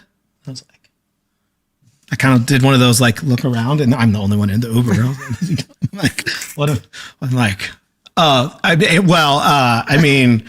It just depends on what's going on. But you know what? I didn't like the tone. I don't know. It was the tone, and I was like, it was the tone thing for me. And I'm like, first off, I was offended at the tone. Number two, I was like, I mean, I'm paying you to drive me. So I feel like there should have been you signed up for this to take somebody. Number three, I gave him 5 stars last time on our last Uber ride when he drove the wrong way down like turn off on ramp thing, like merging on. He drove the wrong way down the deal, and I'm in the back seat. And it wasn't like there was nobody coming the other way. There was a car coming the other way, and it was where you get onto 44 there, Candy Thunder like first from time 7th Street onto 44. You know, it goes like that, and the outer road goes like this. He went this way, and like through, and I'm like, oh, You trusted him to get back in his car again? listen. I thought I raised you better than this. Beggars can't be choosers when it comes to where I live and getting an Uber. And I got an Uber and imagine it happened. But anyway, he's going the wrong way. I'm in the back seat. I'm like, oh, that's a car. I was like, that's a car I shouldn't have to tell you that these way. things. And he's like, oh, oops. And he goes thing. So let me be clear. I still gave him 5 stars.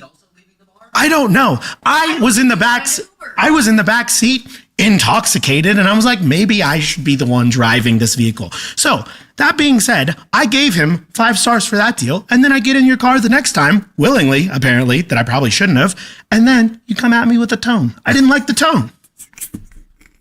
I didn't like the tone. Judged you for being in his car. He did. Again. He did. Maybe was he judging me for being in the car, knowing that he's a bad driver, or was he judging me for being in the car for being drunk? Okay. Well, I didn't like the tone. So. I don't like you being in a car with someone that doesn't know how to get on the highway. Well, we weren't getting on the highway. The problem was he was. I know. He was going the wrong way. It was crazy.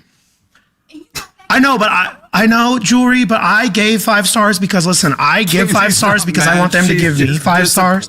For some reason, my Uber rating is, as a passenger, is like 4.93, and I don't know what happened to the 0.07%, and I'm really upset about it because I always tip. I'm always nice.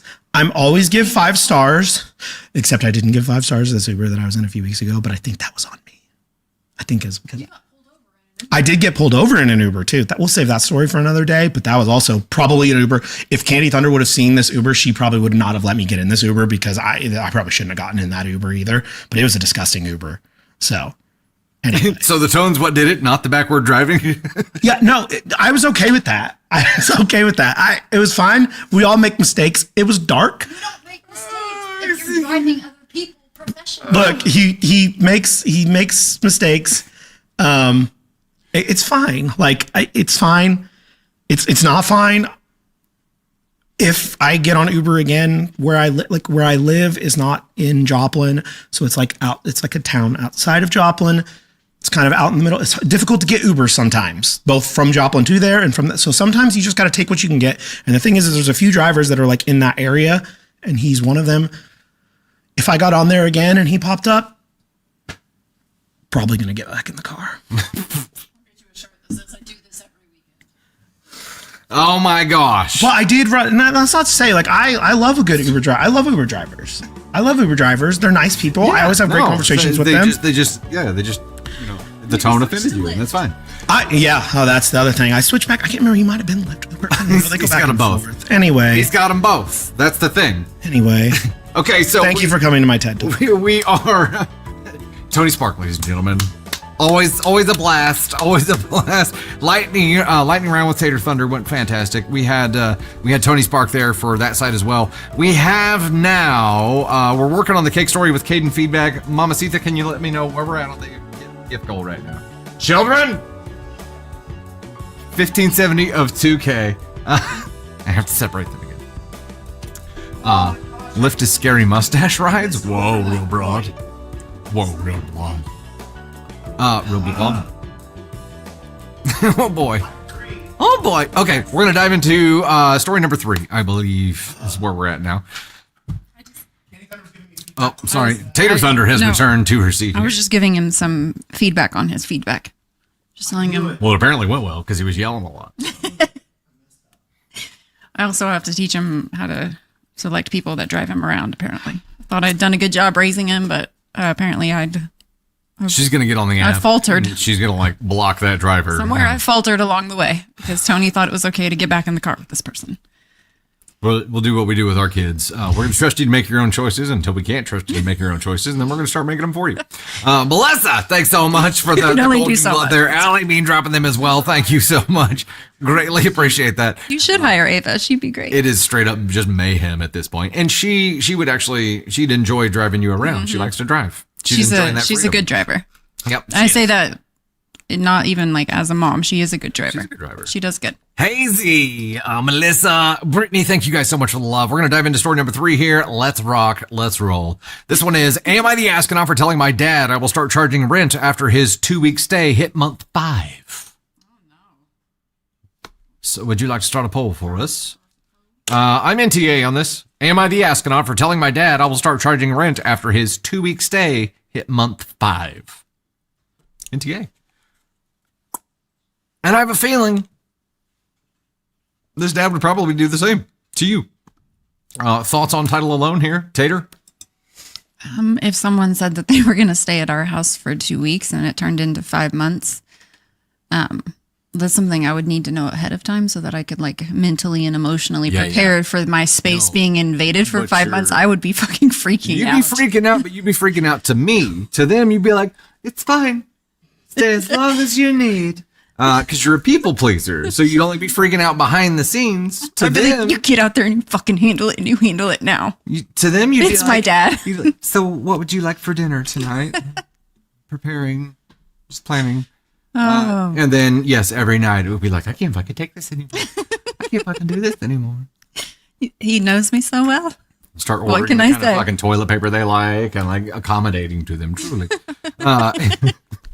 Fucking people pleasers. Okay, how's that poll looking? I missed it. I'm sorry, you made me laugh. I missed it. Poll results, anybody? Nobody. Okay. Okay, we'll dive right in here. Would you like an extra blanket? Dusty the demanded another blanket. Get him out.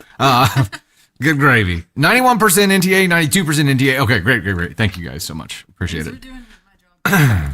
Am I the astronaut for telling my dad I will start charging rent after his 2-week stay hit month 5? I'm 27 female, live in a small city apartment with a finished basement that I used to use as an office and hobby space. In late June, my dad, 55 male, asked if he could crash with me for 2 weeks after a breakup. He's not unsafe or violent, just loud and messy and a bit charming when it suits him. I said yes because he's my dad and he looked wrecked. The first weekend, I cleared out the basement, gave him the good air mattress and a dresser, wrote the Wi-Fi on a sticky note, all that. 2 weeks turned into just till I sign a new lease. Then my deposit is delayed. Then I might move in with a friend. Every time I asked for a date, I got a story. In the meantime, my electric bill jumped, my grocery bill jumped, and the office that let me take paid freelance gigs became a TV room with soccer on at 2 a.m. I tried soft boundaries. Please wash your dishes the same day. Please do not smoke on the back steps. Please give me a heads up if you plan to invite someone over. He apologized every time and then did it again. In August, I sent a budget screenshot and asked for $300 a month to cover utilities and the space. He paid once, late, and said it felt weird to pay his kid. In September, he brought home a stray cat for 3 days without asking. I ended up vacuuming litter out of my rug and replacing a chewed charger. Last week, I came home to him hosting 3 coworkers watching a game in my living room, and there were chips everywhere. I snapped a bit and said the new rule is rent on the first $500 or he needs to give me a move-out date for the end of the month. He called me cold and said, family should be family. Money talk is gross. Okay. My aunt texted that I am humiliating him and he just needs time to get back on his feet. Well, he can have that time with you, aunt. I feel guilty because he helped me with the down payment on my first car years ago, and I do love him, but I also feel like a landlord to someone who never signed anything. Am I the astronaut for putting a rent number and a deadline on my own parent, or am I just doing basic adult boundaries? If there's a better script, I am open to it. I just can't be the free hotel anymore. I don't think a rent agreement is what you need. I think fucking boundaries is what you need, and I think you need your dad out of your fucking house. Eviction. A victim. Look at it this way. He lives there now.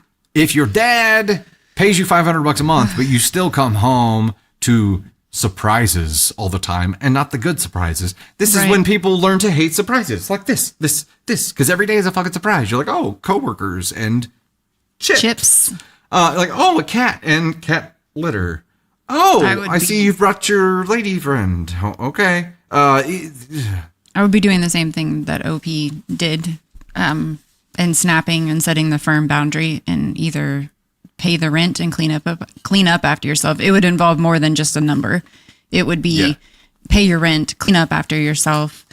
Don't bring people over unless we've talked about it beforehand. Like all of these things, you need to stay in your space. I have my space. Like at some point, like I feel like family isn't just family. He's abusing the relationship because you are family. He's taking advantage of you, and you have to put a stop to it. Otherwise, you're going to drive yourself fucking crazy. I would go crazy in this situation. Yeah. Like that would just drive me up a fucking wall. Dad or not, it doesn't matter. But not being helpful whenever someone is doing you a favor is just taking advantage of them. And he is 100% taking advantage of you because of your relationship as father and daughter. In this And that makes him an asshole. account that you gave us here, you named about 33 things that were examples of him taking advantage of you. And I would just urge you to look at that and be like, what's the pattern? Like, does he do it? Does he do it? Does he do? Does he do anything that isn't taking advantage of you? Yeah. It doesn't sound like it. If Aunt wants to put in her 2 cents, pack up his shit, drop it at his sister's house, I guess is what he Motives, should. Yeah. right? Motives. And then she can handle the situation and they can work it out together. Why does she have an opinion on this? You know why. You know why. Why does she have an opinion? Because she has a basement that she's trying to not get taken up by Dad as well. Like she's Her trying to freeloading she's brother. protecting herself. Yes. Yeah. Yeah, because she probably has more responsibility to take care of his ass than you do. Yeah. And she doesn't have any. So him putting on that on you. Do-si-do to Aunt's basement. That's right, some words. Do-si-do, right the fuck out of here, okay?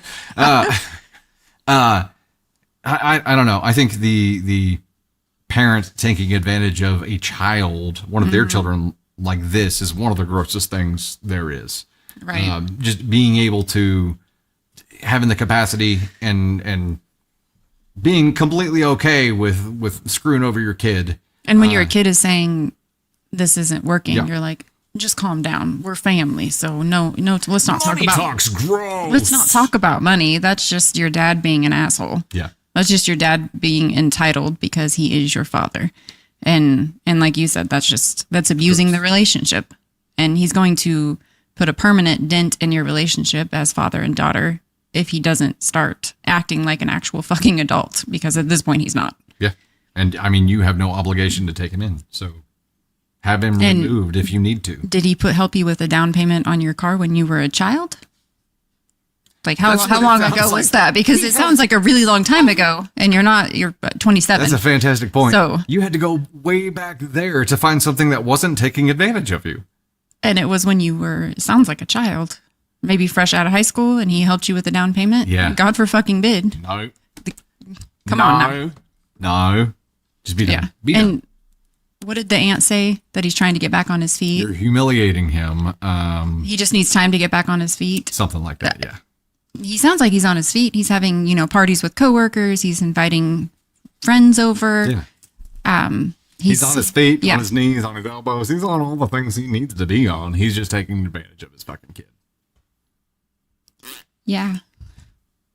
Okay. That. There is that. He had 5 months to get on his feet. Stand up, Dad. 5 months. Stand up and do-si-do out. Do-si-do. Get your do-si-doing ass right out of there. Justine, thanks so much for the super on the YouTube side. I greatly appreciate that. God's blessed Wonder Woman. At this point, he could have squatters' rights. Maybe that's the plan. I hope not. But yeah, maybe. We have unlocked a cake story with Caden Thunder feedback. I'll give some love for that real quick, and then we'll dive right into it. Can I have a gifted list from you? You're just looking at it like, what the fuck do you want? Do-si-do right through that cake, go. Sam Goofballs holding that number 1 spot again at 5K, but nipping at your heels. Heels. Nipping at your heels. Overkill Mail at 4.8K. You guys are duking it out. I love it. Works out well for us. Thank you guys. Seawall Baby, the number 3 spot at 2.9K, right there with you. Sarah Barracuda at 2.1K, the number 4 spot there too. Mama Joe in the number 5 spot at 1.5K, who is Deja in the number 6 spot at 1.4K. You guys are rocking it out. Thank you so much. Jimmy Cricket's Grand in the number 7 spot at 400. Melcy J in the number 8 spot. Then we got Books Coffee Tea, Sylvie Quinn, AM Harlequin, Sherry Sosa, Rong Pluto, Elise Kutch, Adele McFadden, Candy Thunder, Jerome Mama, Mariah Collins, Melissa, Candace Murphy, Get Jazzy on It in the House, Joycey Brown, I Like Your Bones. That's I like your bones.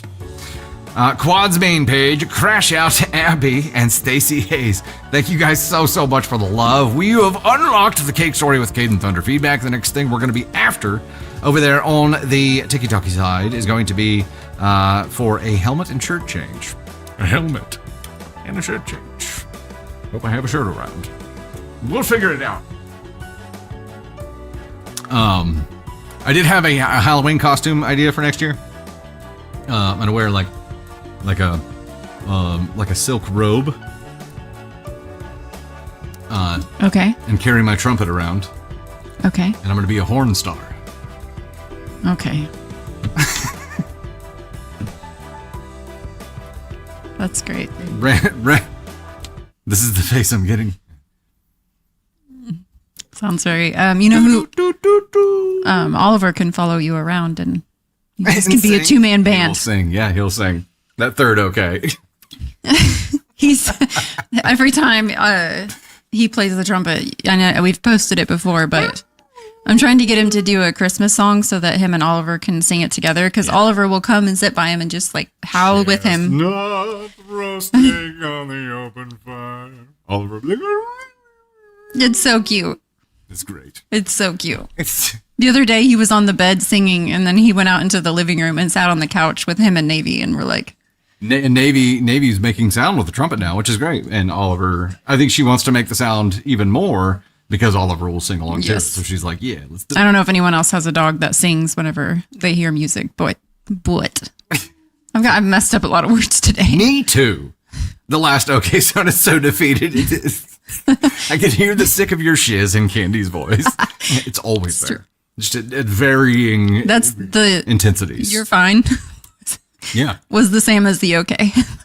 100%. You're fine. Totally. All right, it is cake story time with Caden Thunder. Cake. So I will get ready for this. We have one of these. Cake story time. Tater was just dancing right behind the scenes, and I don't have, I do have a camera pointing that direction. We'll have to pull that clip later. Ha! Ha! It is on. Green light's there. Ha! Ha! Ha! Ha! Okay, before we dive in here, Caden Thunder getting set up. Yeah, you can sit in the chair. Yeah. Have you read this story yet?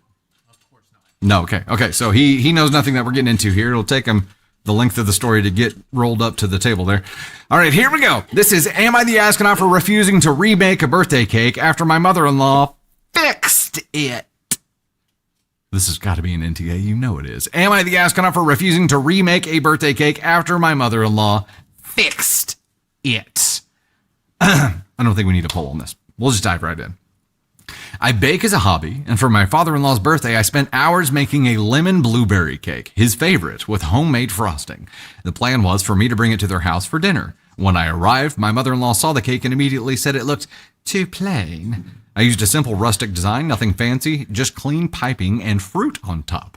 While I was helping set the table, she decided to upgrade it. By the time I walked back in, she had scraped off my frosting, slathered on canned frosting from her pantry, and covered in sprinkles and those weird silver sugar balls.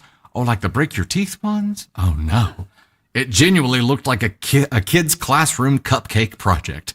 I froze and asked why she touched it. She said she didn't want father-in-law to be embarrassed by a sad cake.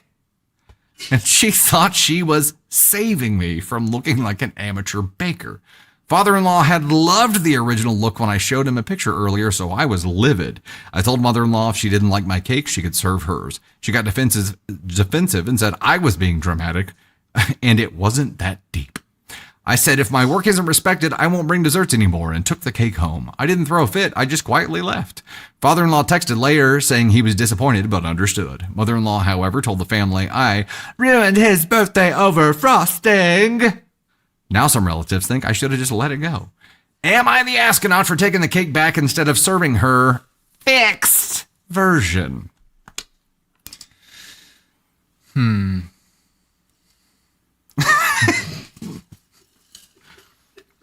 Very interesting. Okay, so first thoughts.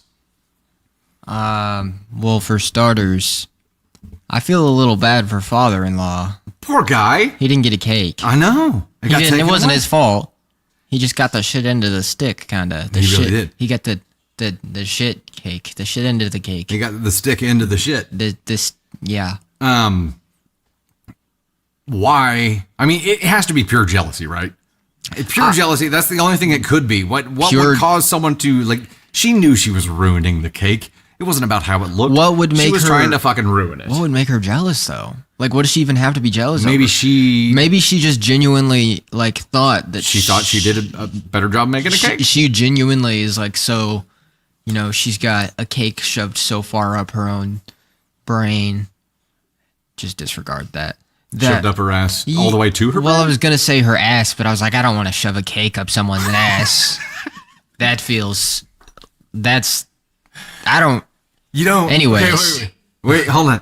You can say she's got a cake shoved up her ass without having to physically figure out how the cake would get up her ass. Like, it's not literal. Yeah. Yeah, I guess that's right. Yeesh. As long as it's buttercream. Whoa. Actually, I like whipped frosting. Not in the ass. You like just in. I like eating whipped frosting with my mouth. Oh my gosh!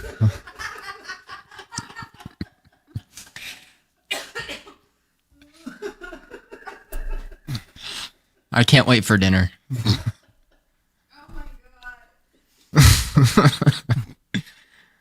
My bad, y'all. It'd be the weirdest thing to walk into the bathroom and see mother-in-law with a cake. Like, where'd the cake go? Oh, mother-in-law took it to the bathroom last I saw. yeah. She came out and there's a trail of blueberries behind her. I don't know what's going on.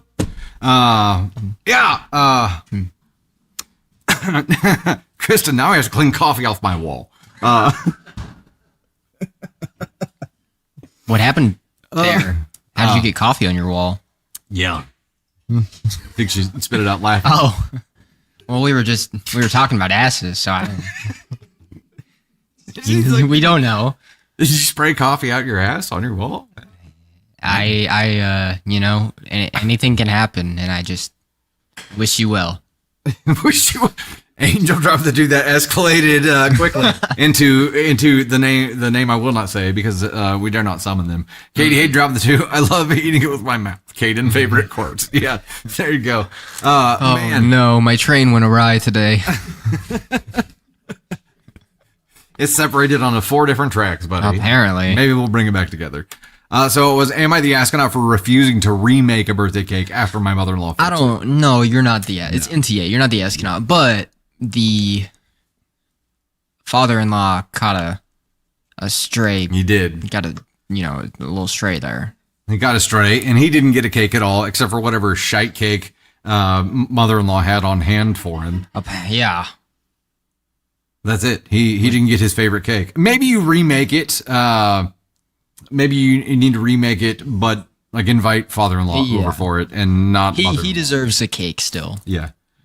Give the old boy a cake, by golly. But he was nice too. He was just a sweet old guy. He's like I'm disappointed, but I understand. He just wanted to eat it. I think he was just like, oh, cake. He's like, cake. He's like, did she slather the shit frosting on it? Probably because she put them fucking silver beads on it. Yeah, he's probably used to getting silver beaded all the time by mother-in-law. He's like, that's how she marks her territory. She puts them damn silver bead sprinkles on it. That's how you know what's going to end up in her ass. I'm beginning to reconsider silver beaded as a term that I used. Yeah. You don't want father-in-law's like, yeah. Damn it, son, your mother keeps silver beading me. There's glitter everywhere. Not the first cake she's ruined. That's all I'll say. A silver bead alert. There you go. I don't know where I'm going. I'm just walking around in my head. That's awesome. That's why we bring you up. That's why we freaking love it. This is a shit situation to be in. I think the whole world knows that she's in the wrong there. Sam Gilmore, thank you so much for throwing those confettis out. Greatly appreciate that. All right, let's hear it for Caden Thunder, ladies and gents. There he is. Appreciate you guys. Amazing as always. Let me get a musical intermission here, and we'll dive to our next story here. We are currently at 5 of 15 on the YouTube side, and I don't know where we're at for the YouTube goal. Jessica, I don't know. It's been off the rails. Off the rails. Wandering, never lost. Learning so much about him today. I know. Matilda, inside Caden's head is terrifying and hilarious. He's like, yep. Okay, here we go. Next story, ladies and gents. Tony Spark. I'm headed for number 4. Okay, all right. I got it. Don't worry, I'll figure it out. Lost you kids in the class again. All right, here we go. This one is, am I the astronaut for walking out of a date? No poll on this one because it has no context at all. Am I the astronaut for walking out of a date? I met a guy online and we met up in person yesterday. We decided to go out to eat, and while we were waiting for the food, he said, I'm bigger than what he usually prefers. Oh, what? What the fuck? And at that moment, I'm thinking, if I'm not your preference, why did you entertain a date with me? My face fell, and he said, I didn't mean anything by it. I think you're pretty. We kept talking, but the vibes were already off. He asked what I like to do, and I told him art is my passion, that I love to draw and paint, and that I hope to be lucky enough to exhibit work in a prestigious gallery in the future. To that, he responded, don't you think it's wiser to focus on a more practical line of work? Art's cool and everything, but most people in it don't go far, at least not till after they die. To which I replied that society devaluing artists is why the world is quite literally losing color and everything is gray and beige. What the fuck? Artist response. Love it. Walk out. Then, as the conversation progressed, he asked if I'd like a family in the future. I said I don't mind getting married if I find a decent person, but I don't want kids. He said, why wouldn't you want kids? I think it's a red flag when a woman doesn't like kids. I think it's a red flag for you, buddy. Also, she said she didn't want kids, not that she didn't like kids. Thank you. The fuck? At that point, I said, you know what? We're not compatible. Then asked for the check and a to-go plate, paid for my food, and walked out. When I got home, I got a text from him saying, I'm sorry if I offended you. Was it the weight comment? I didn't think you'd be so sensitive. Oh my god. I blocked him, but a little voice in my head is making me wonder if I am, in fact, being too sensitive. Am I the astronaut? No, you're not being too sensitive. This guy's a walking fucking idiot. Fuck, the brozoest idiot I've ever, seen in a fucking AITA story. That was full screen. I know, yeah. If the first thing someone says to you in person on a date is, whoa, you're bigger than I usually go for, I'd be like, I'll have 2 appetizers, 3 entrees, and a dessert. Yeah. He's paying. Yeah. To go. Dude. Right? Order all that up front to go. Say he's paying. And that's it. Fuck you, dude. Oh, I'm offended that you don't want kids. Women are only, that's their job. He had a 3-course meal and sock was every fucking plate. He put his foot in his mouth just one time after another, and then had the stones to be like, I didn't think you'd be so offended. Yeah. Was it the weight comment? Dorosco, your package seems smaller than what I would usually go for. Do you know how to use it? Does it even work properly? Not sure. It feels like you're overcompensating for something. He does think he's the prize here. Somebody thinks an awful lot of themselves to have the capacity to say shit like that, or to be able to think it. You know what I mean? Even just to think it would be that kind of thing. To let that shit get from your face out to your mouth and be like, acknowledge in your brain that you're going to do someone harm, or this is a douchey thing to say, and to still be like, yes, that feels right, move on. I think this was the guy that we muted earlier. I think this is the person they went on a date with. I'm not certain, but it seemed like it fit the vibe. Oh my. Yeah, somebody just has they don't give a shit what happens to other people. And if it's somebody who doesn't give a shit what happens to other people, they got no business dating, right? They have no business being in the dating world or trying to be in a relationship at all, and I kind of think that's probably not what they're looking for, because they give zero shits about Right. like, how you feel about anything. Zero self-awareness of like, or social awareness, just awareness in general of like actually being a decent human being. I'm glad that you walked out. I'm glad that you gave yourself that, but I think 2 comments in probably would have. Yeah, it would have been enough. But I get it. You waited for the meal to arrive so you could take it home. Trust me, I totally understand that. I probably would have done the same thing. Like, no, the food's here. I'm going to go home and enjoy this in silence where I don't have to listen to your fucking stupid mouth. Yeah. Yeah, no. OP, I hate that. Matt said, how is this man still available? I don't know. And, He seems like such a catch. but apparently this works in some capacity because even OP is like, I'm wondering if I am, in fact, being too sensitive. No. And I think that's. I have a lot of thoughts on that, but rough. you are not being too sensitive. I think, and this might piss guys off, but I think women for a long time had to hide their sensitivity. We had to make these comments okay. We had to accept these comments and just listen to it because sensitivity couldn't be acknowledged. And now sensitivity gets to be acknowledged. You're not being too sensitive, by the way. But we get to make these comments not okay. And we get to say, fuck no. No, I'm not going to have babies with you because you showed up on a date. Sorry, doesn't work like that. You actually have to work for it. Because I think women have figured out that we are actually worth way more than we were ever told. And so, yeah, walk out of the date because the guy doesn't deserve you. That's my 2 cents. Agreed. I don't think anybody could say it better. Trucking for Cash dropped the 2 on the YouTube side. Turtle Rose says, FTG this brozo. Everything wrong to say on a first date for sure. The first statement was enough to just turn around and walk away and be like, fuck all this. But Tony Spark dropping the 5 here on the YouTube side said this would be why I referred to online dating as the trenches. FTG. Yeah. 100%. Yeah. I mean, it's giving keyboard warrior, right? But this is the kind of person who actually says that shit in real life as well. Yeah. I don't know why you would go, but he learned this from someone. Right. So, and maybe this is the way his mom treats his dad. And there is a generational thing. There here is too. a generational thing. Yes. You were talking and I'm like, Nancy Wheeler, because we're in season 3 of Stranger Things right now. And at the beginning of this season, like she goes through that working at the Hawkins Post. And you saw what happened to those guys. So, I mean, obviously that's not the way the world is anymore, but that's the model that he has. So that's his problem. I still like